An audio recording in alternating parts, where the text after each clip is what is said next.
Donkey Kong, a worldwide phenomenon that released in arcade store in the summer of 1981, arguably a game released by Nintendo that pioneered the platformer genre. The game is also famous for featuring a certain plumber's first appearance. This would be Mario, of course, although he wasn't Super at this point. That came later with Super Mario Bros. And of course we obviously have Donkey Kong here too, which is still around today as a major Nintendo icon. We also have Pauline here to rescue within the game. Forget Princess Peach or Princess Toadstool, this is Pauline. Originally, the game was set up with Popeye in mind, where Bluto would have been Donkey Kong, Olive Oil would have been Pauline, and obviously Popeye would have been Mario. But due to licensing issues, this was never going to be. I am fairly sure 99% of people watching this video will know of Donkey Kong and how it plays. But if you happens to be that 1%, it's a case of climbing a construction site to rescue Pauline. We need to jump over barrels and other objects, which will mean starting the level all over again if we get hit. We can earn points by walking over certain things within the game, as well as walking into hammers to smash barrels, ultimately rescue Pauline then. The original game took just 3 months to make and was originally said that it would be a failure. An odd thing to say really, consider it went on to be one of the highest grossing games of all time, earning around 4.4 billion across every platform it was ever released for. The game itself features music, sound effects, introduction sequence to the stages, and the ability to jump too. So yeah, we obviously have many home conversions of Donkey Kong, as you might know. This game has been on pretty much everything to date, so we are ranking the original era of releases here today, roughly from 1981 up until around 1988. No aftermarket releases will be ranked as usual as per my arcade ports rules. This video is strictly official releases only, as there were a ridiculous amount of clones of this game and so on. I will also note here that there were slightly different versions of this game over time, such as regional differences as well as character name changes too. I will be basing this video on the original 1981 US release only, and the game and watch version will not be here either. So get ready to hear some strange sounds in the early 80s to late 1980s. We are today going to establish which home conversion of Donkey Kong was the best.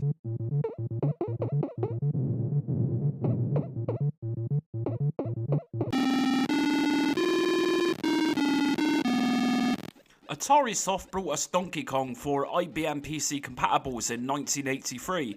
Now, of course, we have no introduction sequence here, neither do we have a good layout to replicate the arcade game itself. Donkey Kong is on the right hand side here on level 1, who actually reminds me of a character from Monsters Inc.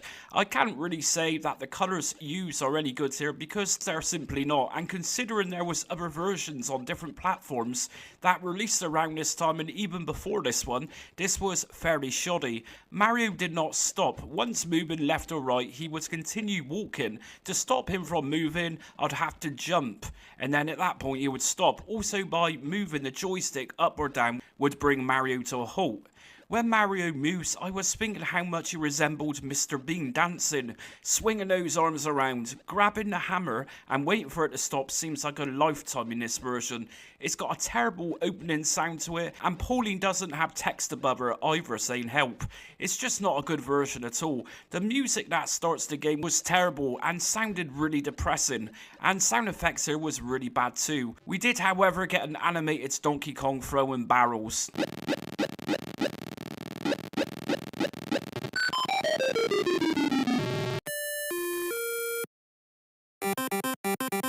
The Mattel Intellivision received its home conversion in 1982 by Coleco Industries.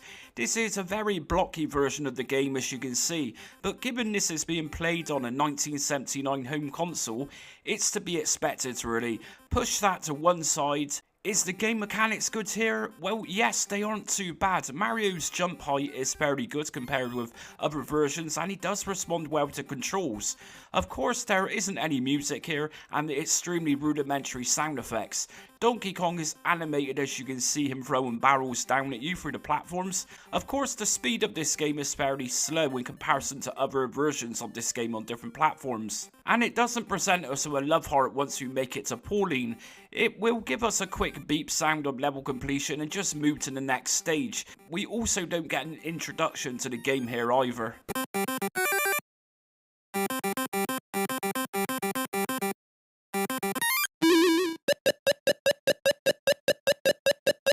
This was the version that I originally played as a fairly young kid. This Atari 2600 Coco 1982 release was also developed by the famous Gary Kitchen, who not only developed Game Maker, but did a hell of a lot around early Activision games. So this is a fairly average Atari 2600 release.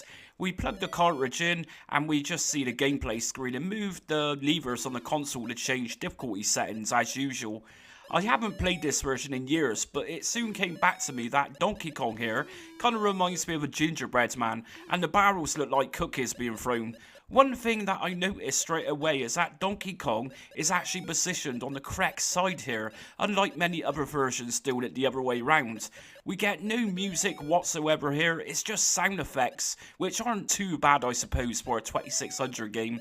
We also get centralised positioning of the game to give it that more arcade authenticity. Pauline has no speech bubble or text buffer. It is a very bare bones version. Come level 2, which I think of as a very difficult level, it's a little different here. I can't work out if the enemies in level 2 are actually fires, which are walking around. Then if they are, they still don't climb up or down ladders, which makes this version a little easier than most as an arcade game, and most other versions had them chasing after you up and down ladders. Like I say, a very bare bones version, but a slight upgrade visually compared to the Intellivision's release.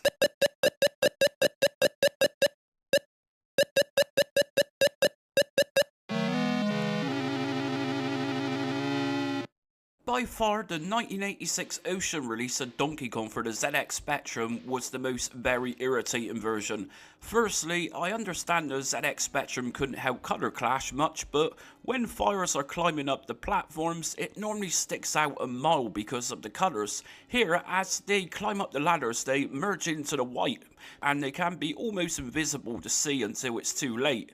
Something else here is that the ladders are just so long and it seems to take longer than other versions to climb up to those platforms. Problem is that Mario takes his time climbing too. When we have a version of Donkey Kong with more barrels being thrown than usual, being slow isn't a good thing. I didn't make it to level 2 here. After around 30 minutes of trying, this version, although looks nice with its Spectrum colours, really didn't do it for me at all for a few reasons here. Did you ever notice with this version that Pauline actually looks more like a matchstick man here? A real shame, as this also came with a fairly decent introduction with Donkey Kong climbing to the top of the stage.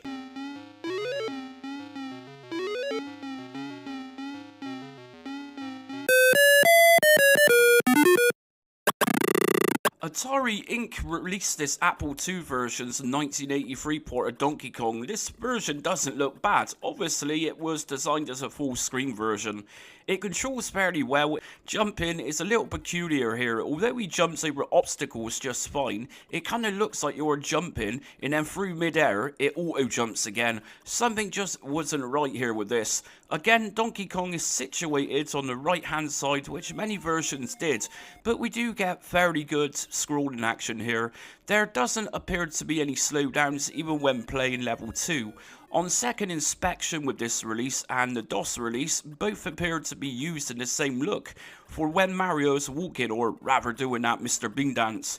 Talking about sprites, Stage 2 with this Apple II version avoids having moving fire obstacles and replaces them with something I cannot work out at all. Possibly worms, I'm not sure. The opening music for levels is fairly bad here, although not as terrible as, say, the DOS version.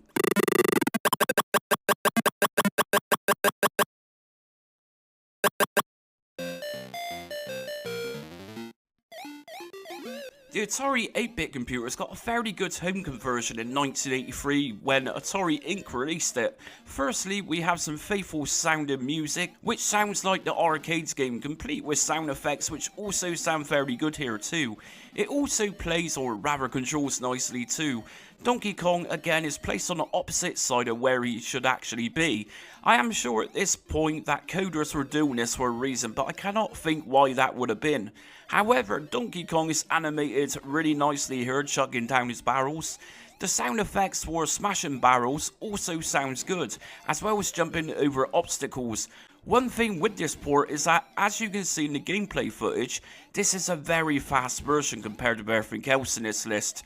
which, if you're used to how it was originally designed, the speed of the gameplay, it can be a little bit off-putting, or it simply just takes a little time getting used to this speed. The game's layout is very similar to what it is emulating in terms of platforms. Although this is a good version, I just found it way too fast, and also had a full screen rather than centralized.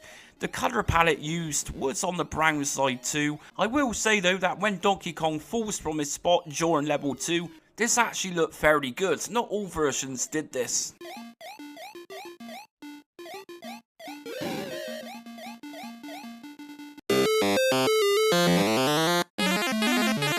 In 1988 saw the Atari 7800s released by Atari Corporation. Now, although the gameplay was excellent here, the sound this version makes is not excellent at all. It simply is just a racket. It's certainly a big upgrade from the Atari 2600s version. We do have music here as well as sound effects. Controls are very responsive here, meaning that there is no actual delay when pressing fire button to jump over things at split-second moments. It's a fast version to play, and I thought this was one of the tougher versions too. It's presented in a full screen, which personally I think this game does look better with that vertical centralized look. If full screen versions were condensed, I am pretty sure they would look much better too. This isn't a bad version, it's just let down by the sound if anything. A real shame. The Atari 7800 was fully capable of much better than this. I also assume that being an upgraded version from the 2600 release, this might have included Donkey Kong climbing up the construction site, but that didn't actually happen here.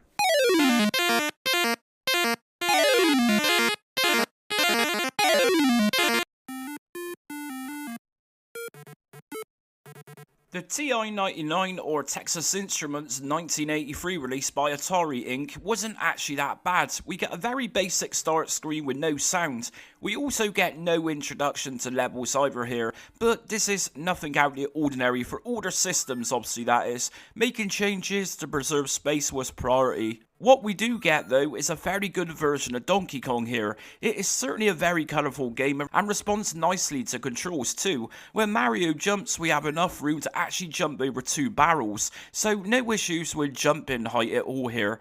Of course, we have no music in game. Donkey Kong is not animated here either. He just stays static and does not throw any barrels. The platform colours of the construction sites are slightly different. Pauline even has the same text appearing from her mouth here saying help. I did find, however, once getting to level 2, the roaming fires actually cause a very slight slowdown whilst playing. Nothing too major though. We do get a centralised display for the game, so it looks a little more like the classic arcade game.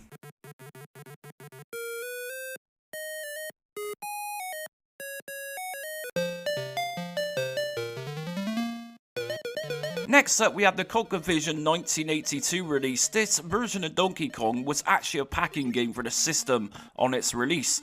We don't get an introduction here at all, and what we got is a full screen, which, as I said before, I'm not a personal big fan of when this game is presented like this, as things can look a little stretched. This version, on the other hand, I'm willing to make those preferences disappear. What we have here is a superb version of the arcade game.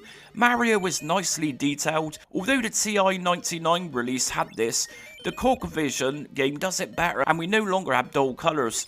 The colours here are vibrant and very cheerful. I'm also willing to forgive the coder for once again putting Donkey Kong on the wrong side of the screen. The level of difficulty here can be changed when the game boots up. I played it on default mode and it offered a fair challenge, but gave up with level 2 here. I get frustrated with level 2 at the best of times.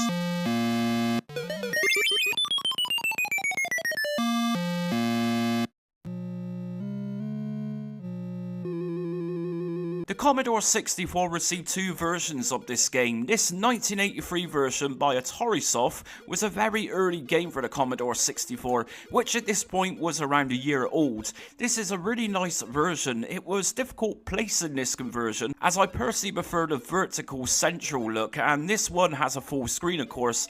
It is also a fairly blocky looking game too, but aside from that, it's extremely faithful to the arcade game. It's got in-game music as well as sound effects. The The good thing here is that the music sounds very much like the arcade game. That very low-key bass line and the sound effects are fairly impressive too. This release goes for the Western arcade game where level 2 is different from the Japanese release. It's a really responsive game. I don't really have a complaint with this apart from being full screen.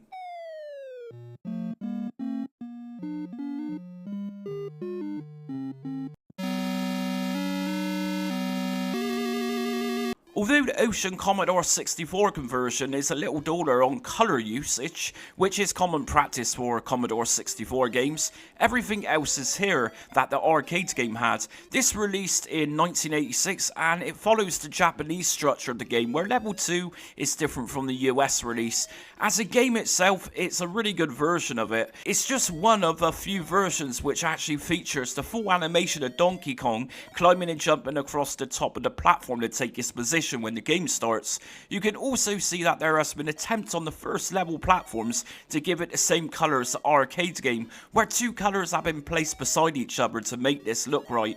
The music is adequate here and it's just a good job that somebody didn't go mental with the SID chip here, but the coder stuck to the original sound and the sound effects which sound okay too. It is in the vertical centralized position and it handles well. Mario's jump height is fairly good and climbing ladders is pretty much fast enough and spot on.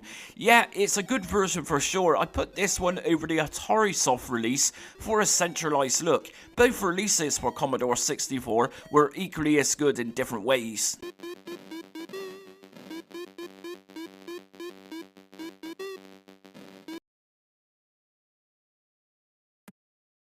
Throughout my 50+ arcade ports videos, a few people have generally said I have a bias against Amstrad. I'm not going to point fingers, but here we are, Amstrad's conversion of Donkey Kong in second place. So, why is this? This Ocean 1986 release does what both Commodore 64 versions did, but much better.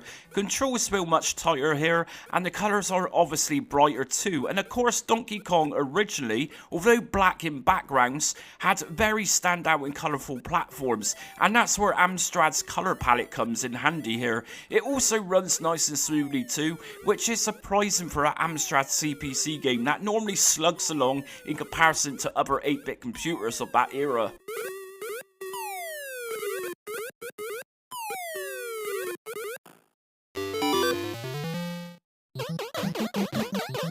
I have chosen the NES and Famicom versions of Donkey Kong in first place. This comprises of the NES version released in 1986, the 1983 Famicom Japanese release, and the Famicom Disk System version which released in 1988. Although the Japanese versions include more levels, the text and graphics used are slightly different from the version released outside of Japan. They are pretty much the same game though, and in each release they are pretty much as good as each other, and certainly in my opinion the best versions of Donkey Kong's home conversions. Nintendo used Nintendo R&D 1, or simply Nintendo Research and Development for these, who produce some of Nintendo's finest franchises, Metroids to name one. Generally, these releases do all play very similar to each other, if not the same, and to most people not analysing things like I have done, most will presume that they all look the same. The Famicom Disk System version of Donkey Kong does have some minor differences though, graphically speaking. For example, when Mario lands from jumping in the Famicom Disk System version, we no longer have the puff of dust when he lands, whereas the NES version copies the arcade's release. If we take a look at the heart with the Famicom Disk System release, you'll see that it actually has a white border around it, as with the original release, this isn't the case at all. We also have a change of text colour when jumping and earning points. The FDS version changed it to orange rather than the original version's white text. All in all, regardless of these very minor changes, they all play so well. They are solid conversions to the arcade game itself. Sure, they aren't in that long arcade centralized ratio look, but these really do get away with it for how amazing they control. They're nicely animated, really colourful, and their sprites are fantastically designed too, across all three different versions. The FDS and cartridge versions, minor differences is really down to preference. They are all pretty much the same game, like I've said. And that's it for ranking many of the Donkey Kong versions for home conversions today.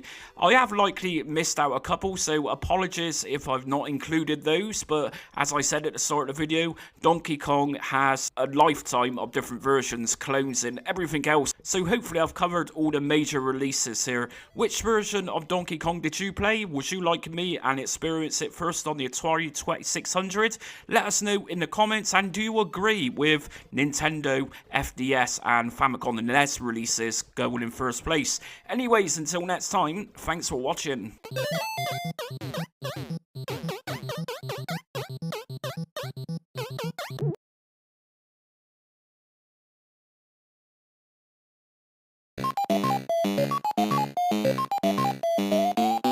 After the popularity of my Donkey Kong arcade ports video just a few days back, I thought let's do another massive success from what is now referred to as the golden age of arcade, the late 1970s to early 1980s, and what is likely the next biggest thing next to Donkey Kong in terms of popularity. It's Pac-Man, of course, or Pac-Man as it was called in Japan for its 1980 Namco release.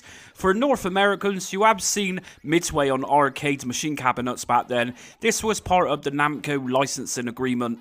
The popularity of Pac-Man at the time of release was nothing less of astonishing. It surpassed the original 1977 Star Wars film A New Hope in revenue by $1 billion. It was estimated that on its release, the arcades in America was earning around an estimated $8.1 million per week. That's a hell of a lot of money. And remember, this was $8.1 million in 1980. That's just over $30 million per week in today's money. To say that Pac-Man was a successful game is just an understatement. Pac-Man was to arcade as the Beatles were to music. A part of its mass popularity was that it was designed with women in mind too, rather than games that came before it, which was more aimed at a male audience such as Asteroids or Space Invaders. This was a brightly coloured game in comparison, and a bright arcade cabinet to go along with it that young children were also attracted to playing. Talking of which, Asteroids, which was a best-selling arcade game in the late 1970s, this game emerged and totally wiped the floor of it in terms of revenue. Now of course, Pac-Man, amongst most other games of the golden age of arcade, had a staggering amount of clones and hacks. Some were better than the official releases, and some was just very bizarre. This video will be ranking the original run of official releases from the years of 1982 up until 1999. I of course had to stop somewhere, and to me ranking anything post 1999 would be pointless. The idea of these arcade ports videos is to really review the games where hardware limitations were a factor, whereas ranking games of say the Xbox or PlayStation era really isn't much of a challenge. Several of these platforms in this video have had some awesome aftermarket releases over the years, but these of course won't be mentioned. We're specifically looking at the original run of releases. So today we are ranking from the worst to best home conversions of the classic Namco 1980 arcade release of Pac-Man. Now, I will mention that several platforms had several releases by different publishers. For example, the Commodore 64 had a Datasoft and Thunder Mountain release, and the same goes with Apple II. And so, due to the sheer amount of versions released, I will cover one release per platform, generally the first releases. I will only cover Western releases as the Japanese market had versions on the FM7, Sharp X1 and so on. If I was to cover everything, this video would be endless, and there is only so much packing one can do.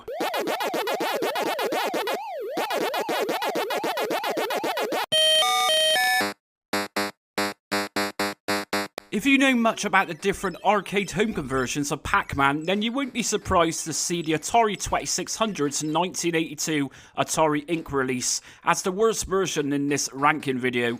Just like the Donkey Kong video, this was also a 2600 game I would play on as a young boy on my mum and dad's Atari 2600. Of course, I thought that this was wonderful at the time. I also thought that the Pac-Man's sticker on the box of their 2600 was cool, as this was actually a packing game for the 2600 at the time. Let's take away nostalgia and look at this version for what it actually is. It's terrible.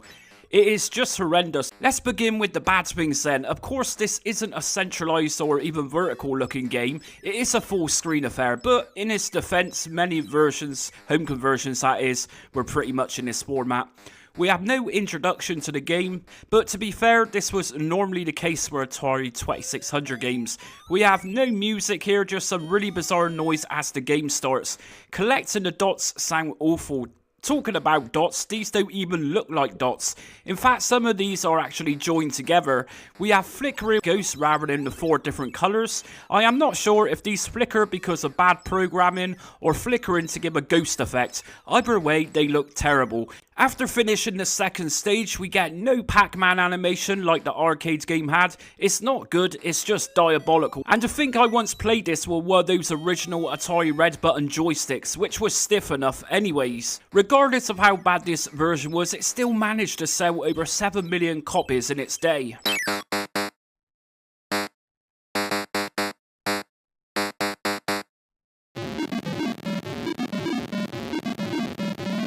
IBM PC compatible users were treated to a version of Pac-Man in 1983, again by AtariSoft. Now it goes without saying that the colours used here are wrong, but that was strictly down to how IBM computers were in the early 1980s, so to some degree the colours can be excused, but the noise this version makes is pretty shocking. It does however have the ghost eyes travelling to the centre of the gameplay screen once bumping into them after using a power pellet. This version is fairly clunky to play and it isn't particularly smooth to play by any means. Not sure if it was just me, but the maze design here just seemed different to most versions and just seemed bigger than it had to be. Pac-Man's dying animation was pretty good and it did have a nice presentation when the game loaded up, but yeah, not really a great conversion at all.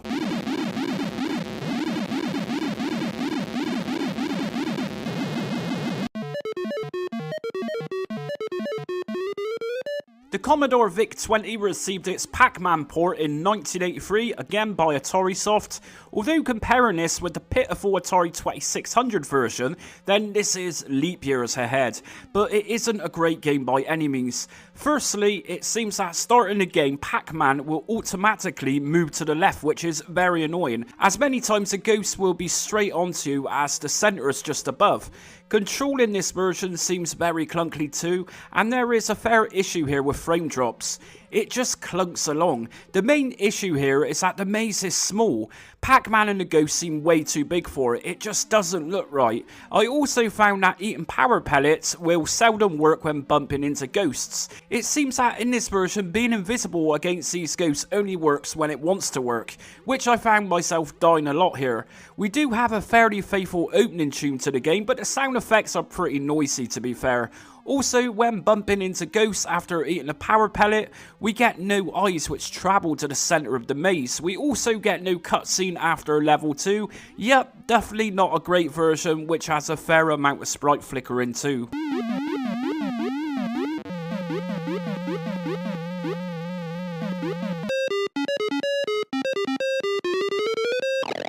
The ZX Spectrum had a release by AtariSoft in 1984. This was released to work with the 16K Spectrum machines. Now, as you can see, this is a very scaled down version. Sprites look very small here, but acceptable to some extent. The game is very choppy to play and it feels it too, especially when too much is happening at once. We don't get a vertical central look here, but apart from those issues, then this really isn't much of a bad port if I'm honest. The 4 ghosts here are actually coloured differently from one another. We get a fairly decent introduction tune before the game starts. Sound effects are fairly good too. The controls are a little wonky admittedly, but I think this is due to the fact that it doesn't run too smoothly. The maze is presented fairly nice here considering, and the colours are nice. We have no colour clash here either, and that is simply because Pac-Man only had black backgrounds in the arcade version, with Pac-Man being yellow too. So in terms of messy Spectrum colour clash, that's not the case here. When collecting power pellets and eating ghosts, the eyes that travel back to the centre of the gameplay area is nicely done here. What really surprised me with this version is we had a cutscene after finishing the second level, which even had music to go with it. But generally, I rank this one so low down this list because it's a very scaled down version in terms of sprites, and it does lag a fair amount.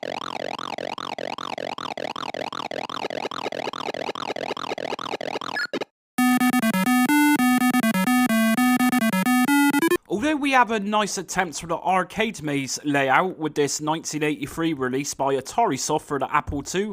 This is really where it stops. The text on the left hand side, which details your score, is a mixture of orange, blue and white, and it looks fairly messy. The gameplay itself, although it is scaled down a touch, but certainly bigger than the Micro Machines version for the Spectrum, isn't that bad.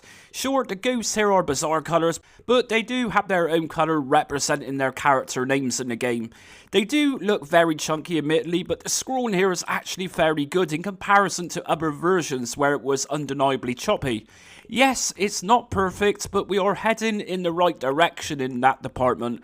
The music for the introduction to the game isn't the greatest, but a nice little touch added is the eyes that travel to the centre of the gameplay area. Yes, they aren't detailed with pupils etc, but these two white pixels travelling look pretty good here.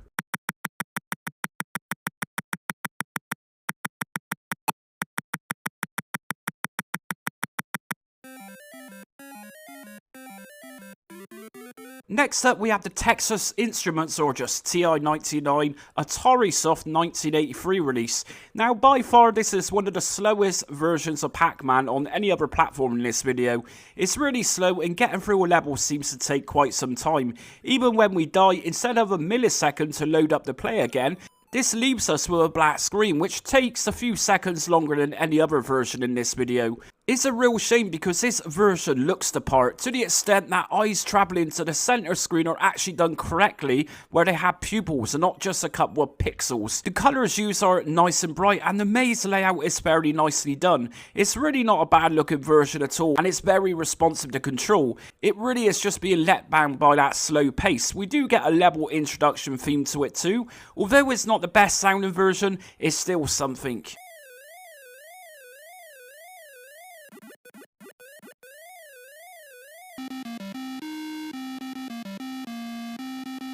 The Atari computers had a version of Pac-Man 2. It reminded me a little bit of the ZX Spectrum's version in terms of being scaled down, although this version wasn't as bad and played better. It's a fairly speedy game of Pac-Man 2. It controls well enough and not too bad to play for people who enjoy the faster version of Pac-Man. I must say though that the opening of the game looked very ugly. I really thought this version was going to be worse than what it actually was. It's another full screen game and nothing really stands out as a really full version of this game. It sounds acceptable enough, but I am sure kids in 1983 when this version released would have been fairly happy with it.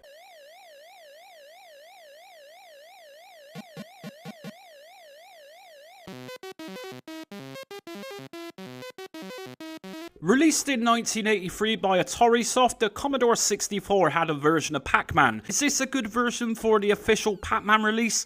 Let's just say that it was a very bare bones game without adding fancy bits and pieces like cutscenes between levels, with Pac-Man chasing after ghosts as they scroll across the screen. The opening music isn't the best of the SID chip, but again, at this early stage in the C64's life, programmers were still learning how to make the best of the SID chip sing. It is a fairly slow paced version of the game. We get the eyes which travel through the maze after hitting the ghost, which is similar look to the Apple II's release.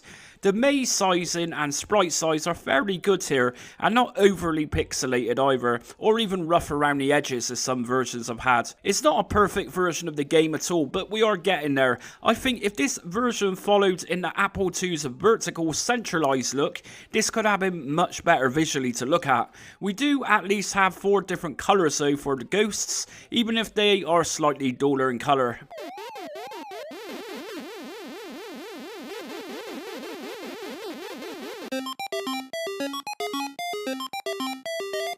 It was fairly difficult placing this Game Boy 1990 release by Namco. On one hand, it is a nice little game. On the other hand, it wasn't that good. I will say that a game like Pac-Man isn't best suited for a scrolling screen whilst in gameplay. Obviously, as this portable system only had a 2.5-inch screen, it was likely coded like this in order to give players bigger looking gameplay in terms of the maze and sprite sizes.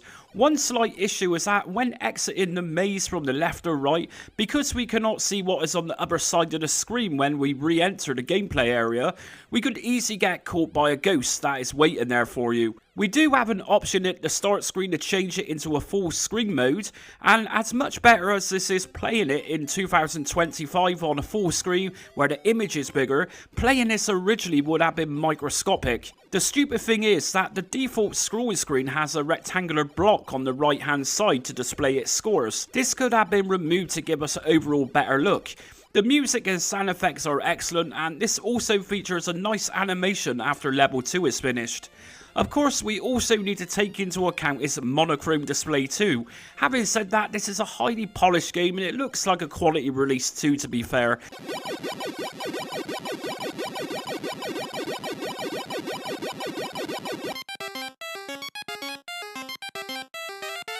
In 1999, the Game Boy Color got a version of Pac-Man, also released by Namco. This was pretty much an upgraded and obviously coloured re-release of the Game Boy game, in that it is the same game, only here we have another Pac-Man game built in called Pac-Panic. Other regions' extra game was titled Pac-Attack. So this version obviously got higher ranking as it is in colour, and we still have the option to see the full gameplay screen, which likely would have been easier to see if you played this on the Game Boy Color originally.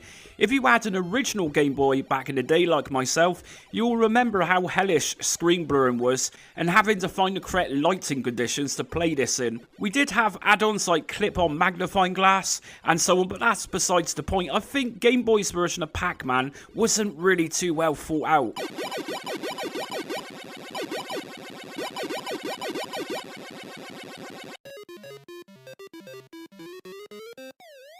The Mattel Intellivision's release of Pac-Man, released in 1983 by AtariSoft. This was actually a very good version for the old 1979 home console. Sure, the maze isn't 100% perfect here, as this is a fairly small layout, but it does have a good match for the arcade game in terms of the blue walls used. This shade of blue looks fairly close to what it is going for. The ghosts are all the same colour here, -1, which is actually a light purple here rather than the light turquoise colour in the arcade game. We get cutscenes in this version too, which are all nicely done. The ghost eyes look really nice here too as they travel to the central point of the gameplay area. It's running at a fair pace too with no frame drops, and sprite flickering isn't an issue here. This is also nice to control and feels very fluid too. The introduction music is superb and the sound effects are very much like what it is copying.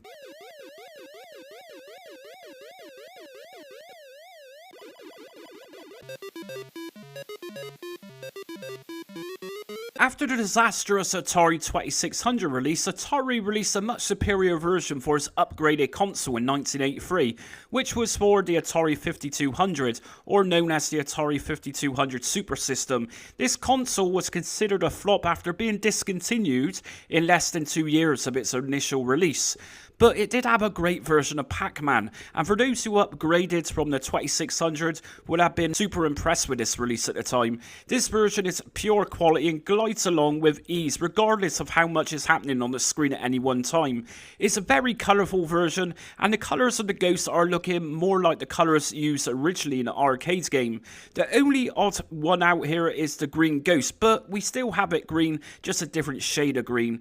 The opening music is very similar to the Intellivision's port, which sounds excellent. The siren sounds and the sound effects for collecting dots here sounds really well done. Not to the high-pitched sound which the arcade game gave us, but really well done, and this is a nice home conversion.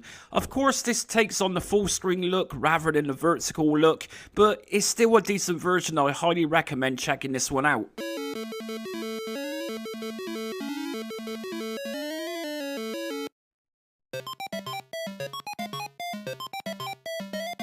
It goes without saying that the Sega Game Gear had a massively superior screen than the original Game Boy, and arguably better than the Game Boy Color screen too. Kids had a 3.2-inch screen to play with for this 1991 release of Pac-Man, and it's much better to play too for this. Sure, it is a scrolling version, but the scrolling here doesn't obscure important parts of the gameplay areas where we exit and re-emerge from either left or right of the maze. This was a fantastic version of Pac-Man both visually and musically.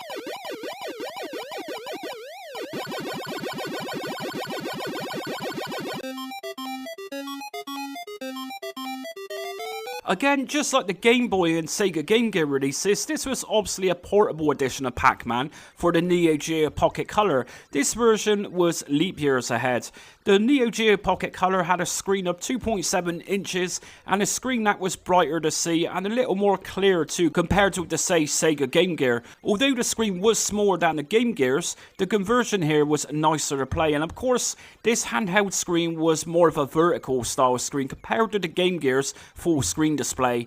Although it does scroll to reach the bottom or lower parts of the maze, it is clear to see, and exiting and re-emerging through opposite sides of the game doesn't leave you in the dark by not knowing if ghosts are waiting for you. It sounds decent, and it is likely at this point in history this was the best portable version of Pac-Man around. This one released in 1999 by Namco. If you don't like how this version scrolls, we also have an option with this version to give us a full screen mode too.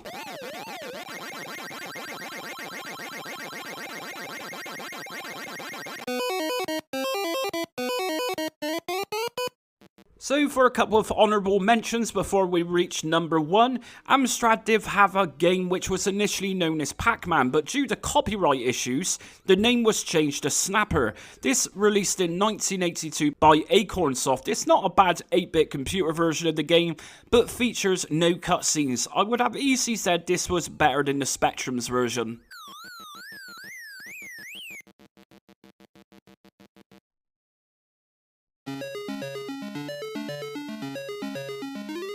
The ColecoVision did have a release lined up, but it was actually never officially released. This is the prototype. As you can see, this was a solid looking going to be released, and likely the best looking version of that generation too. It sounds great and the sound effects are perfect here. The eye animations are superb here. When ghosts regenerate in the center box, they look awesome as they regenerate pixel by pixel. A real shame this one was never to be.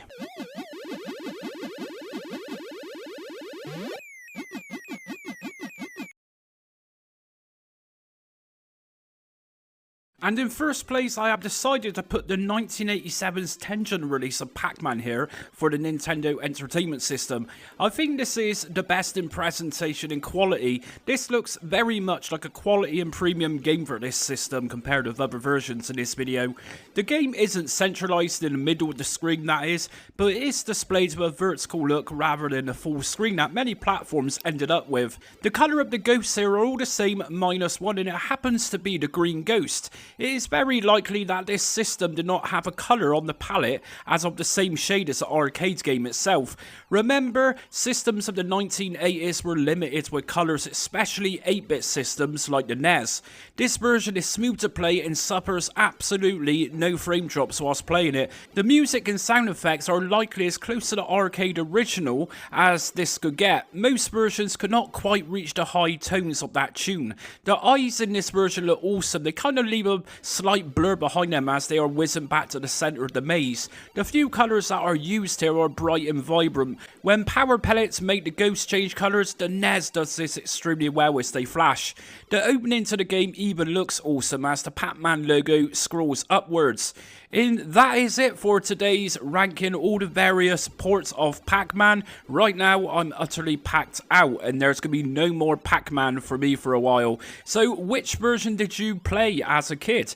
Did you agree with the NES version being in the first place? And as I said at the beginning of this video, if you watched the introduction all the way through, I did mention that each one of these platforms in this video had several different versions, such as the Nintendo NES.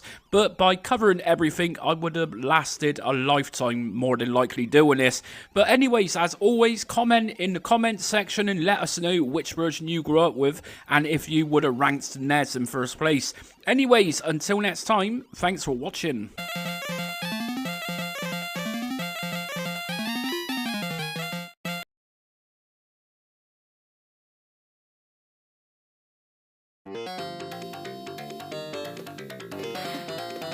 This is a request that has been asked for a ridiculous amount of time since starting this arcade port series a couple of months back. So here you go, this is Rolling Thunder, which released back in 1986 in arcades by Namco. People in North America would have seen an Atari logo on the arcade cabinet for this game at the time, as Atari did distribute it there. So I will be honest, Rolling Thunder isn't a game I've ever invested much time into over the years. Of course, I know of it and its sequels, and I also know that the original arcade game is a well-loved game too. I played this properly prior to recording this video, and of course instantly thought of Shinobi. They're very similar in how they look and how they play. Now, I got myself thinking, which game came first? Of course, I now know that Shinobi came later in 1987, which I covered in this series a little while back, as well as its sequel Shadow Dancer. It is very unlikely you've never heard of Rolling Thunder. It gets classed as one of those classic 1980s running gun games. If you don't know what it is about, well, we play as a character named Albatross in the game, who is sent on a mission to find a female agent who also works for the world's crime police organisation, and of course she's been captured by the baddies. The game arms you from the start with a pistol. We can press up when we see doors. Now, this hides us from enemies, and enemies also come out of doors, so it's always best to be vigilant when approaching them. And outside of particular doors, we'll often see images, which indicates that there's either ammo or, say, machine guns hidden inside of them. It is a fairly challenging game to play. Now, before I start, I will mention here that the infamous Tiratex developed all of the home computer versions, and US Gold released them. Now, this could be disastrous, but we shall see throughout this video. We also have a particular platform where it was released in a couple of different countries, releasing by different companies. So today we are ranking from worst to best the 1986 classic Namco arcade game, which is Rolling Thunder.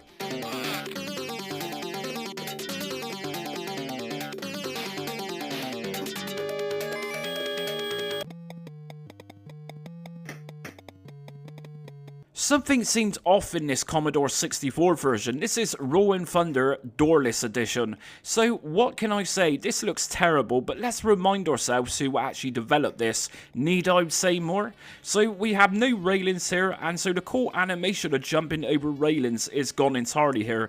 You will notice those finely detailed sprites here, or perhaps you should see nice sprites here, but instead we got uninspired, over-pixelated mess that would simply give Shadow Warriors on the Commodore 64 a run for its money. As I was walking through the first stage, I was expecting to see much more of it, but Tiratex even degraded this version by taking around a quarter of it away. We don't have the tire section here either. We just jump down into the lower area, walk over some blocks, and that's it, end of the first part. One of the most irritating things here is jumping the higher platforms. It just feels or seems like it doesn't want to work sometimes, which can be annoying as sometimes we do need to jump to higher levels in order to get past boxes which are in the way. We have blocky baddies that will continue to jump up and down in teams. I wouldn't even say this was a tough version of the game like some other versions had. The pace of the game is likely better at the 8-bit computer versions, but by no means is this a wonderful version of Rolling Thunder. The music produced for this version is frankly embarrassing for the Commodore 64 releasing in 1987. The game is much like other Tiratex games, half finished and well below average.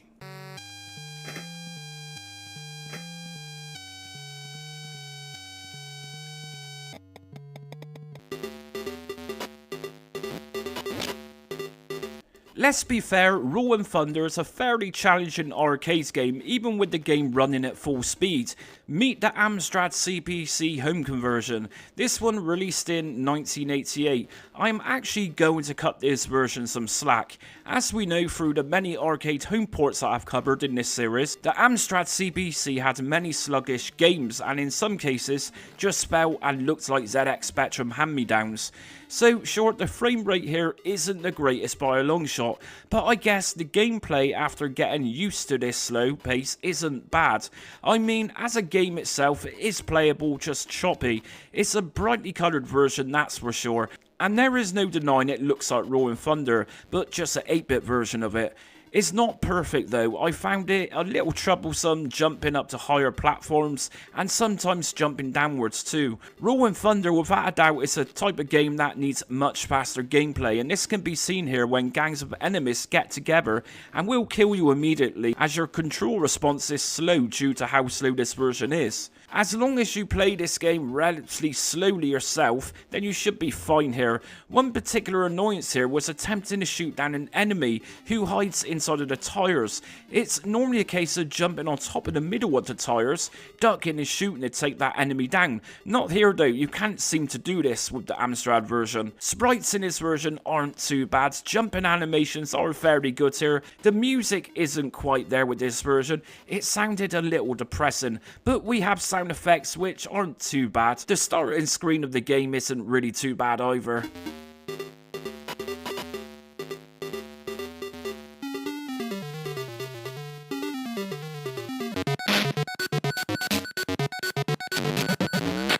I bet you were thinking you might see another particular 8-bit computer version here, right? Nope, this is Atari ST's 1988 release, and it's pretty much on par with the Amstrad's version in terms of slow frame rates, which hinders the gameplay greatly. Without a doubt, this game doesn't work well with this speed. Like I said before, for the Amstrad's version, it's okay once you get used to playing it this slow, which really shouldn't be the case. Sure, some ST games were slower than other 16-bit computers, but this game in particular is ultra slow. It really is just the Amstrad CPC conversion, only with 16-bit colors and improved sound. If I didn't know better, I would actually say this is the same game as the Amstrad's version. Still, regardless, we have a full stage here, and it is playable, although not really enjoyable. Even the way Albatross enters door to collect ammo or weapons, the animation is the same here as the Amstrad's game.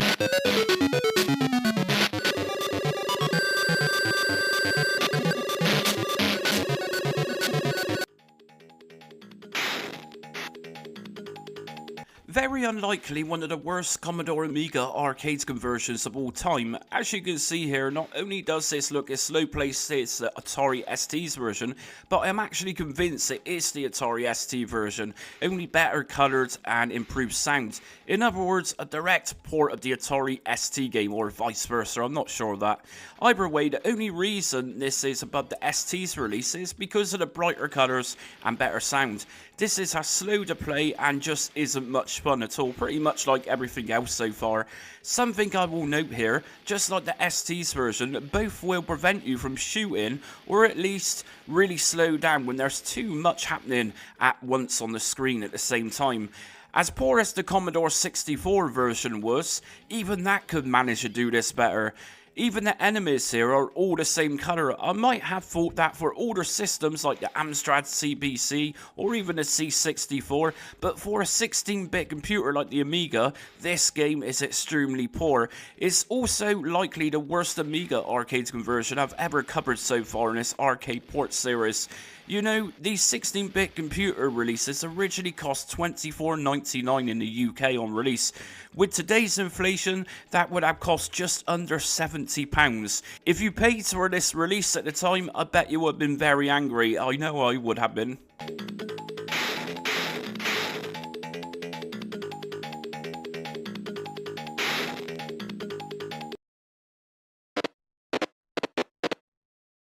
Granted, this ZX Spectrum 48K 1988 release lacks colours and music, but let's be honest, the other versions so far lag so badly, playing them wasn't particularly any fun at all. So why rank this version over the other two 8-bit computer versions and the other two 16-bit versions? Well, simply put, this scrolled a little better, much better in fact, and wasn't a massive issue when a few enemies appeared on screen at once. I'll be honest, I made it through the first part of the game only losing 3 lives, whereas most other versions caused me a lot of deaths and stress. This is a more complete version and character design looks good for what it is. Jumping to higher levels and lower levels seemed easier here too. For those out there who claim I hate Spectrum, well, this is proof to the point where my actual preferred 8-bit system was ranked here in the worst place. When Albatross swings his legs here after jumping, his legs are really like the arcade arcade game itself when they spread right out. Again, is this a great game? Despite its several cutbacks like other versions, it's not bad for what it is, and considering Teratex developed it, then I'd likely say this was one of their more playable games, certainly where this particular game is involved. Hit collision detection is okay here. One thing I did notice with this particular version is that enemies do tend to shoot here a hell of a lot compared to the arcade game.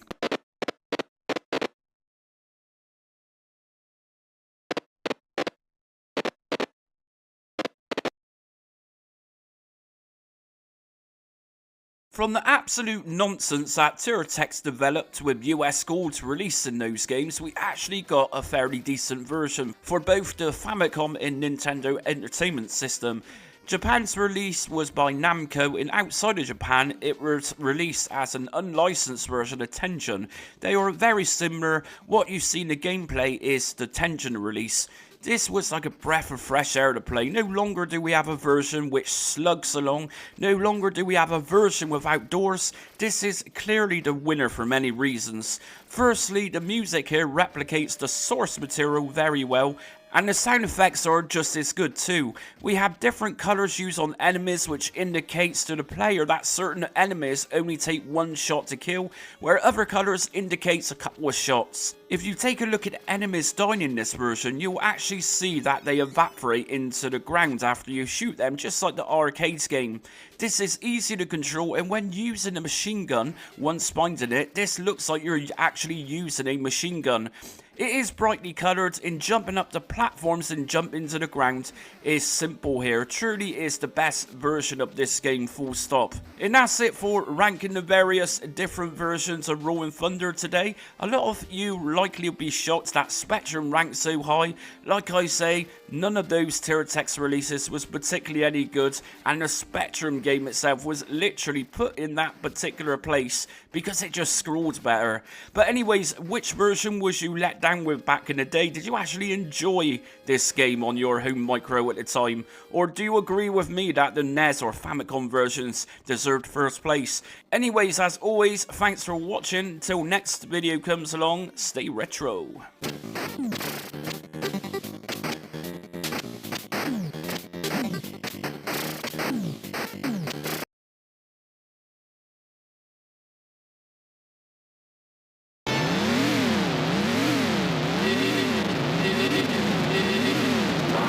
Cisco Heat All-American Police Car Race, a long-forgotten arcade classic from Jelco, which released way back in 1990. I vaguely remember this one at the time. There was originally two arcade variants of the game, an upright cabinet and also a version which had us sitting down. Both of these have steering wheels. The game was pretty much designed and coded by the ex-employees of Sega, and so as you can see we get a very visually impressive looking game for its time. Cisco Heat is considered as a spiritual sequel to Jelco Rally Big Run, and this release also involved the same development team too. If you haven't heard of Cisco Heat before, watch the game footage here and just see how much is actually going on with this game. For a 1990 release, this game was extremely ambitious and perhaps a little before its time too, to the point where up to 4 arcade cabinets could be actually linked together to form a multiplayer game. We have various different angles and a range of perspectives used in Cisco Heat to increase the realism whilst racing. As we race through San Francisco, the Golden Gate Bridge and speeding up and down hills look incredible for its time. Gone are those days of rudimentary side objects of a racetrack dotted here and there. This game goes well above and beyond. If you are familiar with the biggest racing games of mid to late 1980s, you can easily see what a major achievement this game was with so much happening. The game has been considered similar to Outrun as well as Chase HQ, which I've also previously covered in this arcade port series. In Cisco Heat, we race using the police squad car, racing through San Francisco, which features many of its landmarks such as the Golden Gate Bridge as well as Alcatraz. The aim of the game is to win the race in first place for the National Championship Police Car Steeplechase. We have the choice of racing with one of two police cars, one which is better for speed and the other better for handling corners. Cisco Heat was never actually released for any console, although it was announced for the Atari Jaguar at one point but never actually materialised. So we predominantly had the game ported to home computers, largely published by Imageworks, and a development team known as iSoftware. If you are familiar with the various home computer versions of this game, you'll know what to expect in this ranking video. For those not in the know, you are about to see some of the most interesting racing games ever made.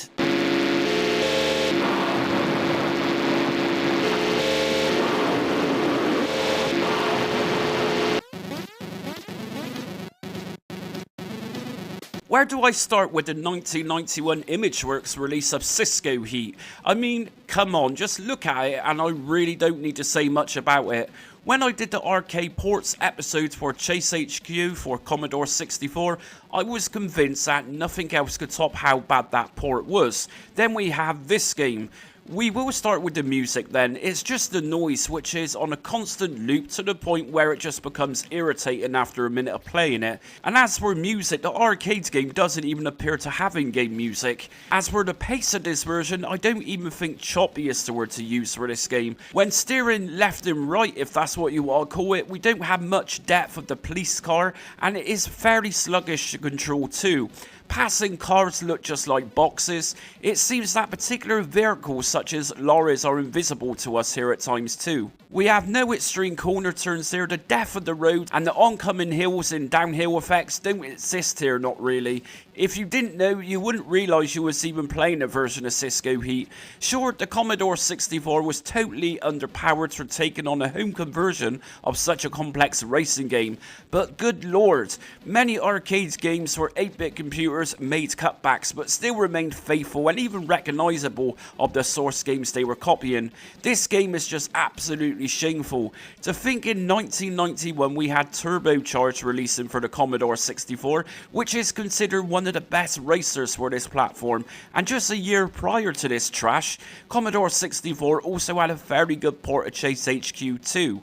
It's not that the machine wasn't capable of producing something half decent, this was purely down to coders who really couldn't be bothered, as well as a publisher who clearly had money in mind first. Just as you thought this game could look no worse, we suddenly enter areas which have buildings on the sides of the road. This is where incoming racers truly look bizarre.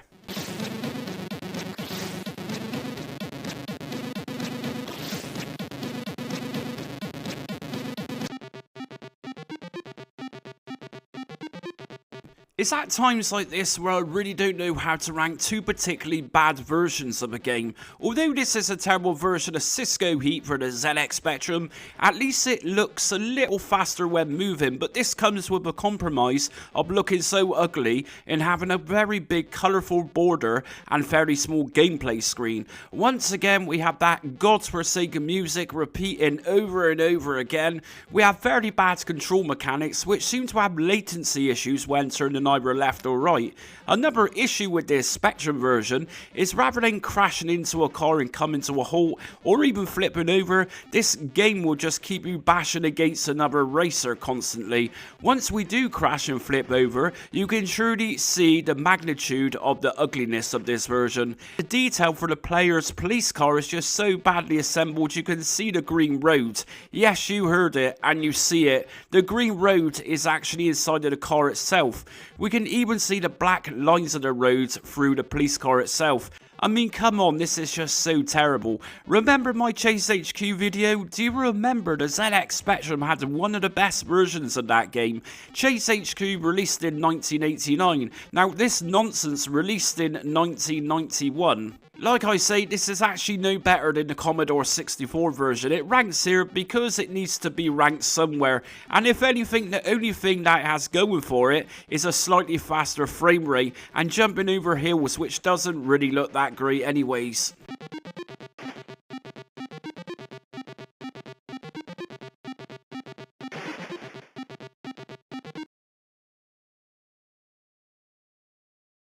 At this point, the music truly started to drive me insane, and so I just disabled it altogether for this Amstrad CPC release.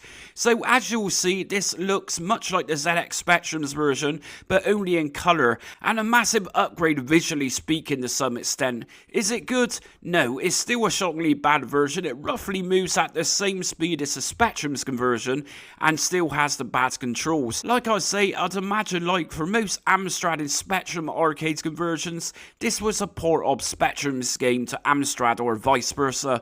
I think it is safe to say here that all 8-bit versions of this game was just diabolical. I am sure the only people who said these were actually any good were little kids who didn't know any better, but even then they likely had their doubts.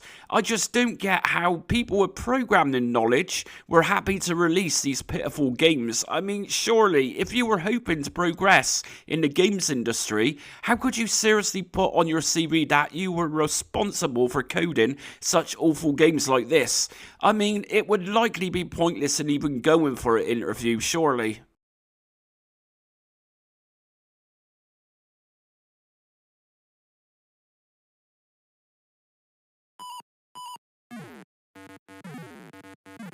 1991 also brought us the home conversion of Cisco Heat for IBM PC compatibles. Of course, the early 1990s was easily a turning point for DOS gaming in terms of colour and music. Of course, this is a massive upgrade from all of the 8-bit computer versions, but can I say it is anything special? No. It does run smoother, of course, and although the music is irritating, it's less irritating here, although we do get annoying sound effects which compensates for that irritating music. And no, don't expect the sounds of the police car revving. Expect sound effects which sounds like something not much better than the Atari 2600 could produce. I found in this version that I would often get stuck outside of the track when turning corners. Normally racing games will automatically place you back into the course so you can get a clean start from where you have gone rogue. But here you go off track and it seems that your only option is to accelerate and steer back into the track, which makes it difficult when we have a lot of side objects hitting us as we were moving back into the race.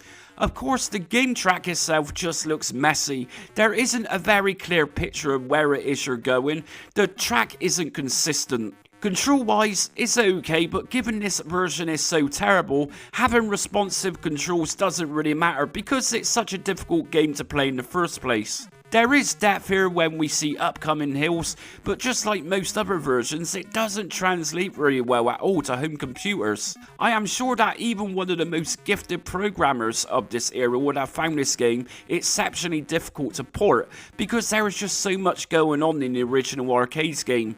I would have thought at this point the border being used in the 8-bit computer versions would be gone here, but no, it's still here, although it does look nicer than other versions, if that's your thing.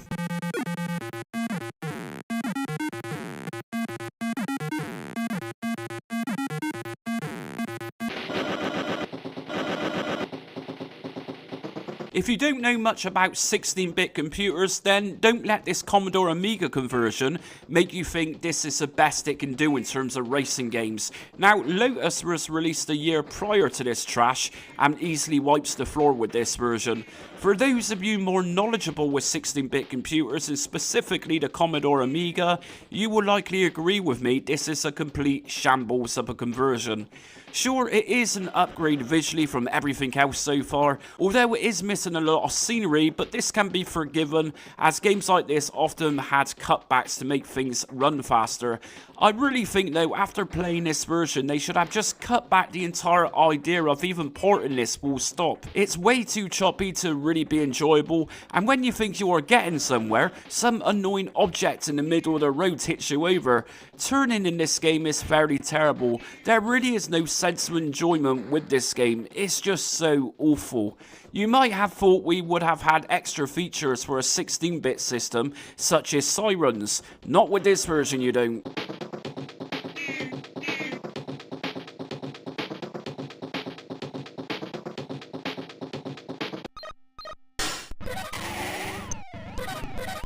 Can you actually believe it? We have actually landed on a version which is half decent. I will stress only half decent.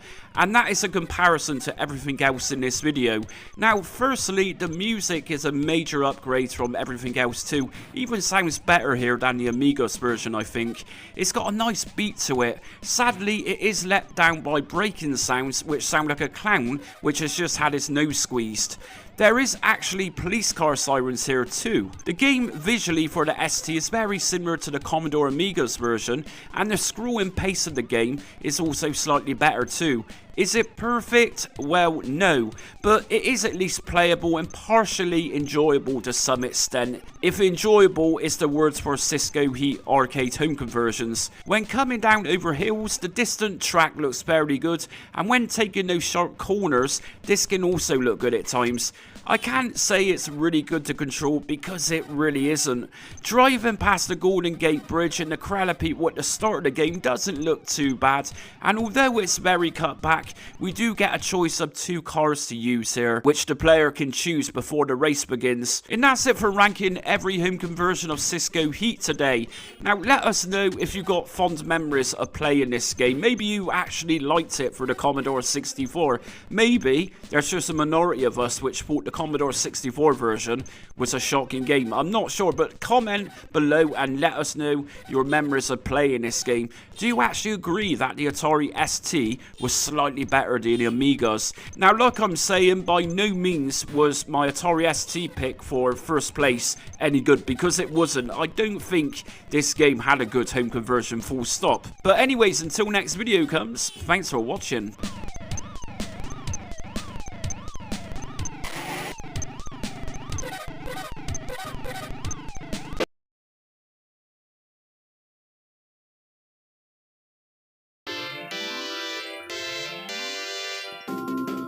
Gemini Wing is one of those classic 1980s vertical scrolling shooters which is as sharp today to play as it was back in 1987.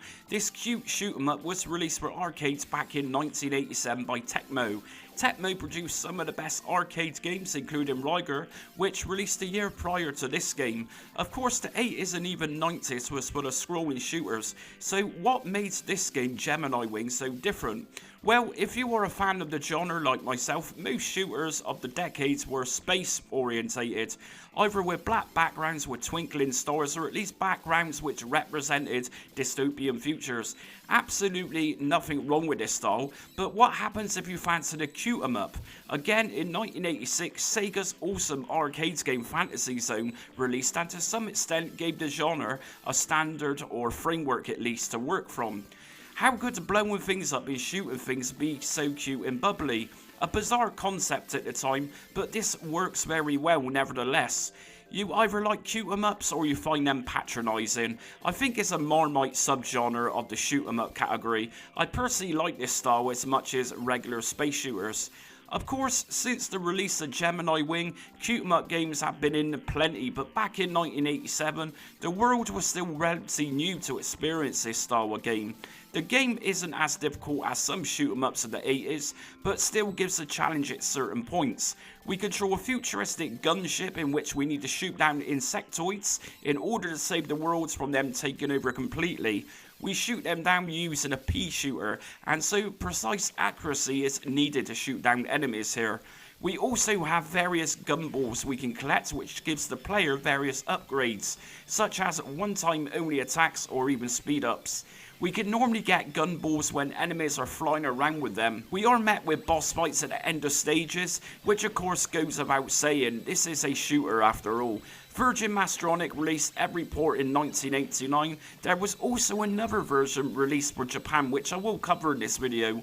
So by popular request, today we are ranking every home conversion of the classic 1987 Tecmo release of Gemini Wing and determine which platform had the best thing next to the original arcade game itself.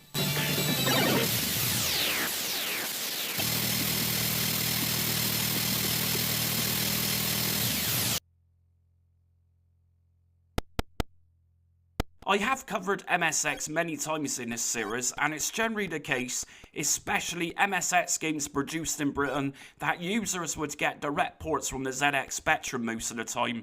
These ports were very bad too. This is Gemini Wing for the MSX. This is likely the above and beyond lazy conversion. Never before in an MSX game have I ever seen options for Sinclair and even Kempston controller sources, but here you are. The real terrible thing here is that somebody even had the audacity to put conversion at the start menu.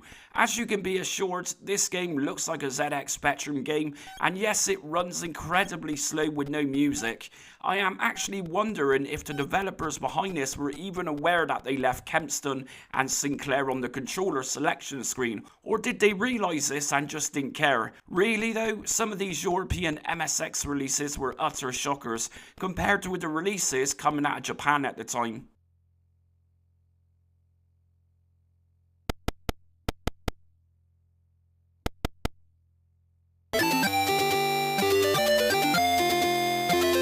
Quite possibly one of the slowest Amstrad CPC shoot-em-ups I've ever played. We have to admit, the game looks really nice here for an 8-bit computer using its Mode 0 colours, but that is where it stops.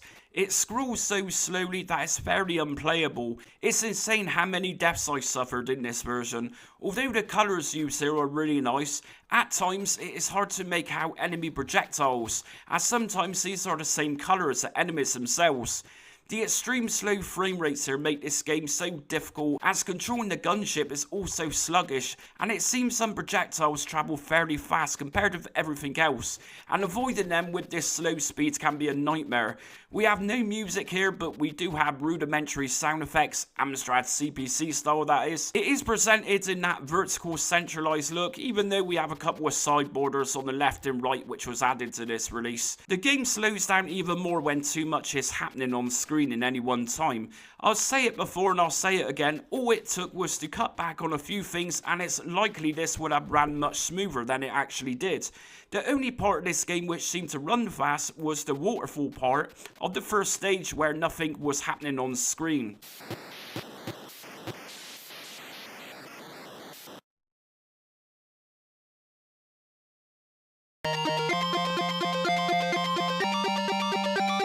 Now, by no means is Gemini Wing for the ZX Spectrum a good version, but it is playable and moves at a much better speed than the Amstrad's version in terms of vertical scrolling. This version actually feels like you were playing a game that is enjoyable to some extent, unlike that terrible so-called MSX conversion. A couple of issues with this release though are issues which makes this game very tough to play. Obviously this is a monochrome game, and predominantly for the first stage at least, we have a mustard yellow and black combination. The issue is where we fly into the valleys, the eyeballs which are mounted into the scenery are very hard to see as the outlines of them are black. The issue is that the scenery is of the same colour too. Now thankfully projectiles are red and very visible too. Anybody who played this conversion back in the day would have likely thought of particular enemies were an absolute nightmare. These are the enemies who fly extremely quickly, sometimes a few at a time even.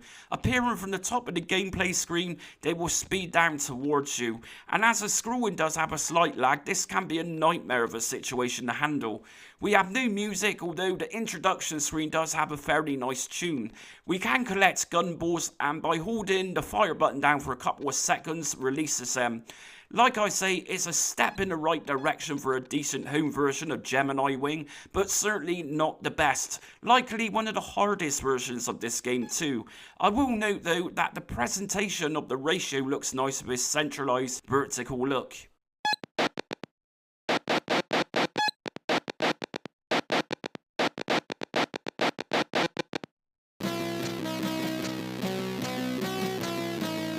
Likely, the Commodore 64's conversion was the best out of all the 8-bit computer versions.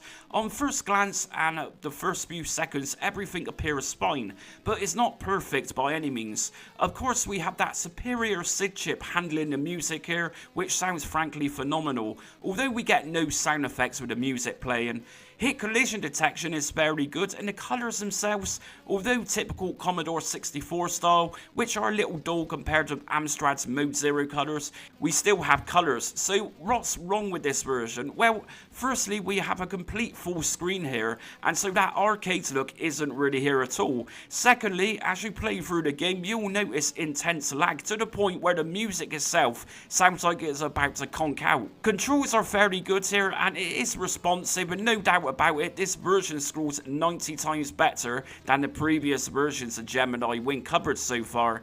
Of course, the stages, just like most other home conversions of this game, are shorter, but we do get a password system here, which is a nice little feature, which a couple of the other micros had too.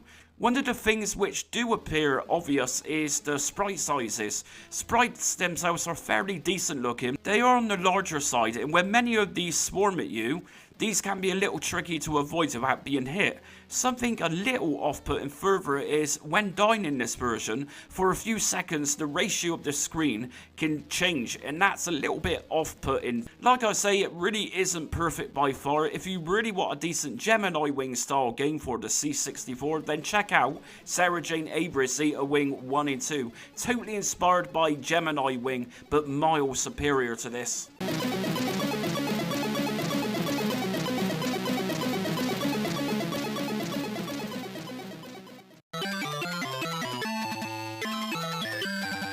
The Atari ST got a really great version of Gemini Wing. Sure, the music is very much speeded up compared to the slower paced arcade game music, but it's really nicely composed with that 8-bit sound which this famous Atari ST computer was known for.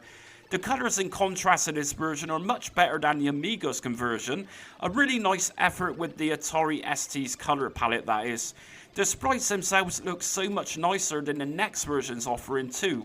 Hit collision detection is fairly spot on here, but we do have a bizarreness of stages being relatively short compared to the arcades game.